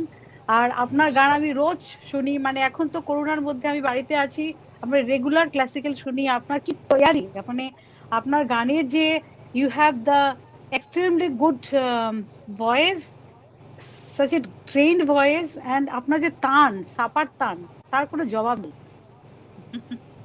ঠিক ওই আছে, যে ঠিক সাধনা আছে। সাধনা সমর আর আমাদের আপনার পুরো আমি জিনিসটা শুনলাম, আপনার যে এই সেশনটা আমি শুনলাম, তাতে আমাদের অত্যন্ত সৌভাগ্য যে আমরা অনেক অনেক কিছু এক্সপিরিয়েন্স শুনলাম, অনেক কিছু জানলাম। থ্যাংক ইউ, প্রণাম, আপনাকে অসংখ্য প্রণাম। আচ্ছা, আশীর্বাদ করুন যাতে আচ্ছা, ঠিক। যতদিন বাঁচি আমি যেন গান করতে পারি ভালো করে। হ্যাঁ, নিশ্চয়ই, নিশ্চয়ই, অবশ্যই। আছেন স্বনামধন্য এবং ভারত বিখ্যাত তবলিয়া পণ্ডিত সমর সাহা। আমি ওনাকে অনুরোধ করব, উনি যদি, গুরুজি কিচ্ছু করার নেই, সবাই আপনাকে ভীষণ ভালোবাসেন এবং শ্রদ্ধা করেন, আপনার সান্নিধ্য পেতে চান। প্রণাম জানাচ্ছি দাদা আপনাকে। হ্যাঁ, আচ্ছা সমর, আমার হ্যাঁ। কেবল মনে, শুভঙ্কর কেমন আছে? শুভঙ্কর আগের থেকে একটু ভালো আছে, যাক, হয়তো আগামী কিছুদিনের মধ্যে সুস্থ হয়ে বাড়ি ফিরবে। আমরা ঈশ্বরের কাছে প্রার্থনা করছি, খুব ভালো। আপনারও আশীর্বাদ চাই। হ্যাঁ, নিশ্চয়ই ও বাড়ি নিশ্চয়ই। ফিরে যাবে কয়েকদিনের মধ্যে। ঠিক আছে। আর আমার আজকে এত ভালো লাগছে যে আমি কোথা থেকে শুরু করব, কি বলবো বুঝতে পারছি না। মানে যে মানুষটি সম্বন্ধে বলা, উনি হচ্ছেন আমাদের কাছে সূর্যের মতো। তাকে কি টর্চ দিয়ে দেখানো যায় যে ইনি সূর্য? কিন্তু যাই হোক, আমি যেটা দেখেছি ওনাকে আমার ছোটবেলার থেকে, বোধহয় আমার 10 বছর বয়স থেকে আমি ওনাকে দেখি। একটা সময় ওনার বাড়িতে, মানে বাড়িতে আসছে তো তুমি? হ্যাঁ, ওনার বাবার কাছে আমি আগে যেতাম। বাবার কাছে, আগে বাবার কাছে। আগে বাবার কাছে। তো আমি ওখানে বাবার সাথে আমি যা সঙ্গতটা করি ওনাদের কাছ থেকেই শেখা। তো এইরকম মানুষ যদি এখন আমাকে বলে অমুক তমুক ভালো বাজায় হ্যান ত্যান, কিন্তু এটার পুরো ক্রেডিটটা ওনাদেরই। ওনারা না থাকলে হয়তো এই ঠেকাটা আমি দিতে পারতাম না, ওনাদের কাছ থেকেই শেখা। তো আমি যখন ওনার বাড়িতে যেতাম, সেই সময়টা আমার যতদূর মনে পড়ে 73-74 এরকম সময়। সেই সময় উনি থাকতেন কিন্তু গোয়া বাগানে। আমি থাকতাম। হ্যাঁ, আপনি আমি গোয়া থাকতাম। বাগানে থাকতেন। হ্যাঁ, হ্যাঁ, গোয়া বাগানে থাকতেন। সেই সময় আমার ছাত্রীদেরও কথা মনে আছে, যেমনি কল্যাণীদি, মানে কল্যাণী সিকদার, রামানুজ দাশগুপ্ত, তারপরে নমিতা গাঙ্গুলি, তারপরে মীরা দাশগুপ্ত। হ্যাঁ, এইসব আমার মনে আছে এখনো, কেননা ওই সময়গুলো, ছোটবেলার সময়টা কোনোদিন ভুলতে পারে না কেউ, আমিও ভুলতে পারিনি। তো আমি দাদার কাছে যেতাম, ক্লাসে বাজাতাম। আমার আজও মনে আছে, রবিবার সকাল 10টা থেকে 11টা। এই যে এক্ষুনি মিতা যে বলছিল ডিসিপ্লিন, সেটা আমরা দেখেছি, শিখেছি। মানে এই মানুষদের কাছে যতটা বসা যাবে ততটাই শেখা যাবে। বসা মানে বৃথা না, বসা মানে কিছু শেখা। তো সেই আমি দেখেছি 11টার সময় 10টার সময় শুরু, তো 5জন 6জন যারা ক্লাস করবেন ঠিক 10টার ভেতরে 1 মিনিট আগেই ঢুকে পড়বেন ভেতরে। 11টায় ওই ক্লাসটি শেষ, তো 11টার বাইরে বসে আছে তারা আবার ঢুকে যাবে 4-5 জন যারা আছে। গ্রুপ করে উনি শেখাতেন সেই সময় আমি যখন বাজাতাম। এখন আমি জানি না, এখন আমি বহুদিন ওনার ক্লাসে বাজাবার সুযোগ পাইনি আমি। তো ক্লাসে এখন অনেক উঁচুতে উঠে গেছে, ক্লাসে বাজাবে কি সে কিনা অনেক একবারে একবারে টপে উঠে গেছে একদম। সেই সব আপনার কাছে ওই ও কতবার আমার সঙ্গে সঙ্গত করেছে, কতবার সঙ্গত করেছে, বহু আসলে। উনি আমাকে বলেন যে তোমাকে এই জায়গায় বাজাতে হবে, আমি কিন্তু কোনো কিছু দেখবো না। আমি জানি যে আমার এক গুরু স্থানীয় কেউ, আমি যদি ওনাকে দাদা বলি কিন্তু উনি প্রায় আমার বাবারই বয়সী। হ্যাঁ, আমার বাবা থাকলে, বেঁচে থাকলে এরকমই বয়স হতো। আমি তো ওনার গান শুনে বলি যে আপনি বয়সটা মিথ্যে কথা বলেন, আপনি বয়সটা উল্টে দিন, আপনার 93 না, আপনি 94 না, 49 করুন। আর গানটা আমি যে সময় ক্লাসে বাজাতে যেতাম সেই সময় যা গান ছিল আজও তাই আছে, মানে 1 পয়েন্টও গানের দিক থেকে কিছু কমেনি। তো এইটা কি করে হয়েছে আমি জানি না। ডিসিপ্লিন তো নিশ্চয়ই, কিন্তু ডিসিপ্লিনটা আর কেউ যে ডিসিপ্লিনটাই আসলে আমি বলছি, ডিসিপ্লিন। কিন্তু এই যে ডিসিপ্লিন আরো হয়তো 2-4 জন আছেন, কিন্তু জাপানিরা এরা 100 বছর বয়সের এরকম 1000 খানেক পাওয়া যাবে, ভীষণ ডিসিপ্লিন লাইফ। একেবারে নড়চড়, 5টায় আসবো বললে ঠিক 5টা বাজবে, বেল বাজাবে। এইরকম ট্রেন 1 মিনিটও লেট হয় না ওদের দেশে। তো সেই আমি ওনাকে আরো 2-1টা ঘটনা। একদিন আমি তখন ওখানে ছিলাম, আরেকজন পণ্ডিত মানুষ, আমরা কাকু বলি, বিশ্বনাথ বোস, পণ্ডিত বিশ্বনাথ বোস, তবলা বাজাতেন, বাবা, উনি এসছেন ওনার কাছে। এসে বলছেন যে বিশ্ববাবুর গাইবার কথা ছিল, উনি যেতে পারবেন না, আপনার মনে আছে নিশ্চয়ই, তো আপনাকে একটু গেয়ে দিয়ে আসতে হবে, নাহলে আপনার ওনার লেভেলের লোক না নিয়ে গেলে তো আমাকে ধরে মারবে। উনি বলে ওরে বাবা, সেই রাত্রিবেলায় 9টার সময় অশোকনগরে প্রোগ্রামটা ছিল। অশোকনগর, এই রাত্রিবেলায় আমি ওখানে যাব গান করতে, এই দূরপাল্লা এটা বাড়ি থেকে আরাম করেনি, কিছুতেই যেতে পারে না। উনি কিন্তু জাননি, কিন্তু উনি বলে দিয়েছিলেন যে উত্তরপাড়ায় পণ্ডিত জগদীশ প্রসাদ গাইছেন, তখন ও খুব নাম করছে জগদীশ প্রসাদ। কেন আমি যে ঘটনাগুলো বলছি 50 বছর কিন্তু পার হয়ে গেছে, অর্ধ সেঞ্চুরি হয়ে গেছে। তো উনি তারপরে বিশ্বনাথ কাকা পণ্ডিত জগদীশ প্রসাদকে নিয়ে সেই জায়গায় গান করেন। আর অমিয়দার সম্বন্ধে এখন আমি নিজে গর্বিত, যে এত গর্বিত যে আমার এদের সাথে যে ছোটবেলার থেকে যোগাযোগ। আজকে আমি এই বয়সে 3 পুরুষ অনেকেরই বাজিয়েছি আমি, সেটা দাদারও, আমি সত্যকিঙ্কর বাবুরও দাদার মনে আছে কিনা জানি না, আমার ছেলের সঙ্গে বাজিয়েছে তো, আমি ছেলের সাথেও বাজিয়েছি, শুধু আশা করেছিলাম ওর ছেলের সাথে বাজাবো, আমি বলেছিলাম, কিন্তু সেটা আমি এখনো সুযোগ পাইনি। একটু আগে মিতা ছিল, আমি মিতার দাদুর সাথে প্রচুর বাজিয়েছি, মিতার বাবার সাথে প্রচুর বাজিয়েছি, মিতার সাথেও বাজিয়েছি। তো যাই হোক, মিতার নেক্সট জেনারেশন, ওর ভাইয়ের মেয়ে আছে, আমি যদি তার সাথে সুযোগ পাই তাহলে আরো বেশি আমি নিজেকে গর্বিত বোধ করবো। আর শান্তনুর ছেলের সাথে যদি আমি বাজাবার সুযোগ পাই, চট করে কেউ কিন্তু 4 পুরুষের সাথে বাজাবার সুযোগ মানে ঘটে না, মানে সম্ভব হয় না। তো সেইটা আমাকে দেখে হয়তো মনে করবে 4 পুরুষ মানে আমার হয়তো 120 বছর বয়স হয়েছে, মানে এই জায়গায় যাচ্ছে। কিন্তু যাই হোক, আমি অনেক ছোটবেলার থেকে এনাদের বাড়ির সাথে মিশতে পেরে আজকে যেটুকু আমি বাজাতে পারি সেটা ওনাদের আশীর্বাদ, ওনাদের কাছ থেকেই শিক্ষা। আমি এটা আমার লাইফে আমি কোনোদিন ভুলবো না। আর আমার প্রথম রেকর্ড ওনার বাবার সাথে, তখন রবি গুহ মজুমদার ছিলেন, উনি একটা রেকর্ড করেছিলেন, এক পিঠে আতা হোসেন খাঁ সাহেব, এক পিঠে ওনার বাবা সত্যকিঙ্কর বাবু।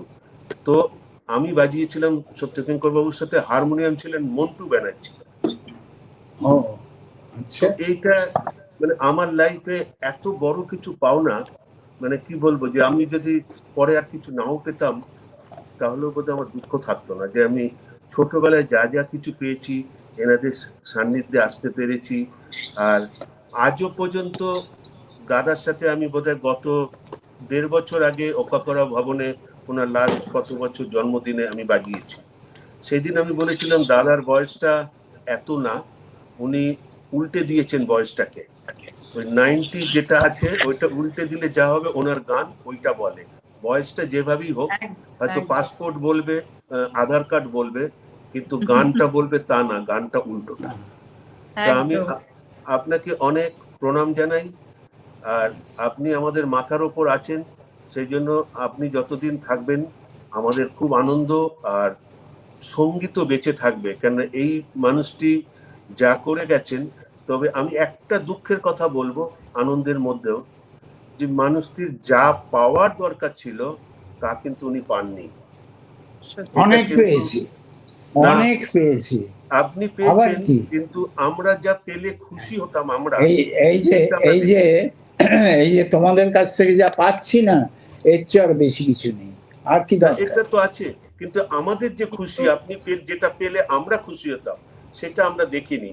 আপনাকে পেয়ে আমরা খুশি, কিন্তু আপনি অন্য জায়গার থেকে যেটা পেয়ে আমরা খুশি হতাম। আজকে পদ্মবিভূষণ দেওয়া উচিত ওনাকে। না না, আমি এসব প্রত্যাশা করি না। আপনি চান না, আমরা চাই। আমরা চাই। কত ওনার ছাত্রছাত্রীরা পেয়েছেন। আজকে অনেক পদ্মশ্রী পদ্মভূষণ ওনার ছাত্রছাত্রী আছে, আমি জানি, দায়িত্ব নিয়ে বলছি। কিন্তু ওনাকে পদ্মবিভূষণ দেওয়া উচিত, কিন্তু উনি পাননি। উনি রেডিওর এ গ্রেড হয়েছেন কিছু বছর আগে। কেন? আমি যাদের নাম বললাম ওরা কাছে শিখেছে, তারা কিন্তু সব সেই সময় রেডিওর বিহাই গ্রেড, এ গ্রেড সব। তো এই মানুষটিকে মানে যাই কিছু দেওয়া হবে সেটা কিন্তু তাদের নিজেদের সম্মান, ওনার না। সম্মান কাউকে দেওয়া মানে নিজের সম্মান নিজেকে পাওয়া আর কি। তো সেইটা উনি, এটা আমার কাছে একটু দুঃখের মনে হয়েছে, যে এই লেভেলের গান আজকে কোনো একটা মানুষ গেয়ে দেখাতে পারবেন না। যারা প্রফেশনালি সাকসেস, যারা 5 লাখ 10 লাখের আর্টিস্ট, আমি চ্যালেঞ্জ করে বলছি ওনার মতো টান করা, ওনার মতোই পরিষ্কার পরিচ্ছন্ন গান যদি কেউ করতে পারে, তাহলে আমি গান বাজনা ছেড়ে দেবো, এতটুকু আমি বলছি। আজকে কিছুদিন আগে দাদার মনে আছে, পণ্ডিত ভেঙ্কটেশ আমাকে অমিয়দা বললেন যে এই বড় ভালো গায়ে, আমি ওর সাথে দেখা করব, কোথায় থাকে? আমি বললাম রামকৃষ্ণ মিশনে। তখন বলছে আমি ওর সাথে দেখা করতে যাবে, কবে আসবে তুমি আমায় বলবে। আমি বললাম আপনি যাবেন ওর সাথে দেখা করতে, ও আপনার ছাত্র স্ট্যান্ডার্ড, ও আপনার ছাত্র, আপনি যাবেন কেন? ও যাবে আপনার বাড়িতে। তখন আমি ভেঙ্কটেশকে বললাম যে দেখো আমাদের ইনি এই কথা বলেছেন। বললেন নেই নেই নেই, ওই নেই सकता मैं जाऊंगा उधर। তখন ওই নন্দিনী ওনার আরেক ছাত্রী, নন্দিনী, আমি, ভেঙ্কটেশ ওনার বাড়িতে গেছিলাম।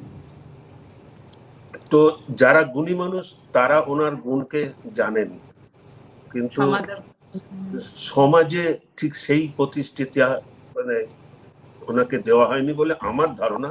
এখন উনি তো কিছুই চান না, উনি তো মানে সময়ে বাড়িতে থেকে সবকিছু সময় মেনটেন করাটাই ওনার মূল। আমি ছোটবেলার থেকে দেখে এসেছি, আজও তাই দেখছি। খাওয়া দাওয়া, চলাফেরা, লোকের সাথে কথা বলা আর গান, সবকিছু মিলিয়ে উনি আমাদের পাশে আছেন, এটাই আমরা গর্বিত বোধ করি। আর ওনাকে আমরা মানে কি বলবো, যতই প্রণাম জানাই আর যতই ওনার পাশে বসি, ততটাই আমাদের শিক্ষা, মানে আমরা শিখবো ওনার কাছ থেকে। আমি প্রণাম জানাচ্ছি, আমি আছি সাথে, আরো অনেক হয়তো আসবেন। দাদাকে অনেক প্রণাম।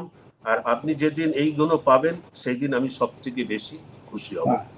সকলে সকলে প্রণাম। এই ওই দিনটা তাকিয়ে আছি।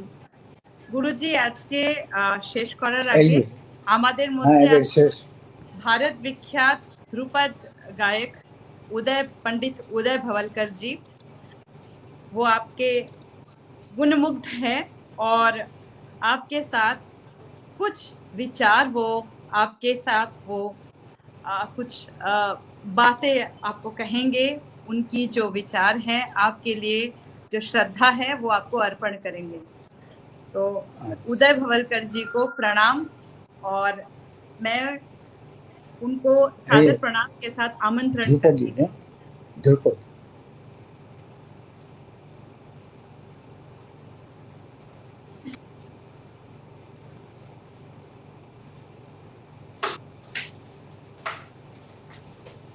আজকের এই आपको অনুষ্ঠানটা बहुत साष्टांग प्रणाम पंडित जी। अच्छा, बहुत साष्टांग प्रणाम हाँ। आपको। आप बांग्ला समझते हैं? बांग्ला समझते हैं आप? একটু একটু জানি আমি, একটু একটু আমি অনেক বুঝতে পারি কিন্তু বলতে ये পারি तो না। आप तो ठीक है, একটু और একটু आप तो বলতে পারি। और बेस्ट काफी काफी समझ सकते थैंक हैं, यू। नहीं, मैं बहुत ही। आपको हमारा प्रणाम और बहुत बहुत शुभकामनाएं आपके आगामी जीवन के लिए। और मैं कुछ 2-4 बातें कहना चाहता हूँ। आपका नाम मैंने देखिए भावलकर जी, आपका नाम मैंने सुना, आप बहुत अच्छा गवैया है, आपका उन्नति उज्जवल भविष्य मैं कामना करता हूँ।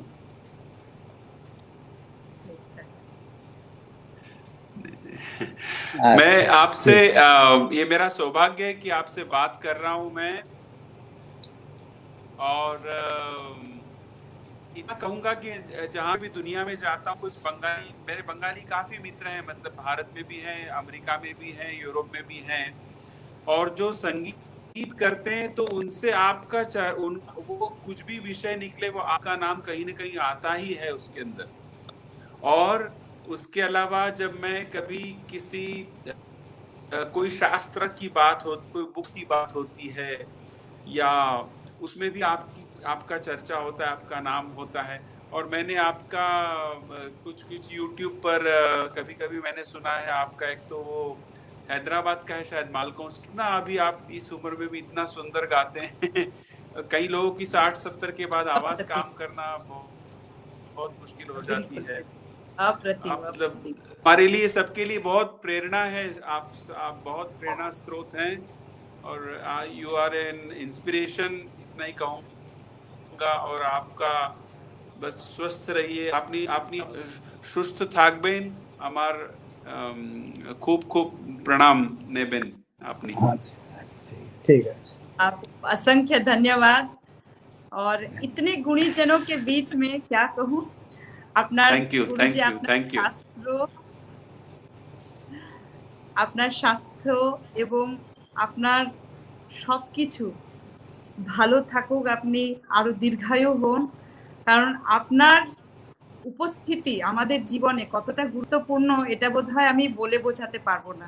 হৃদয়ের সব ভাবনা, সমস্ত অনুভূতি তো আর ভাষায় আমরা প্রকাশ করতে পারি না।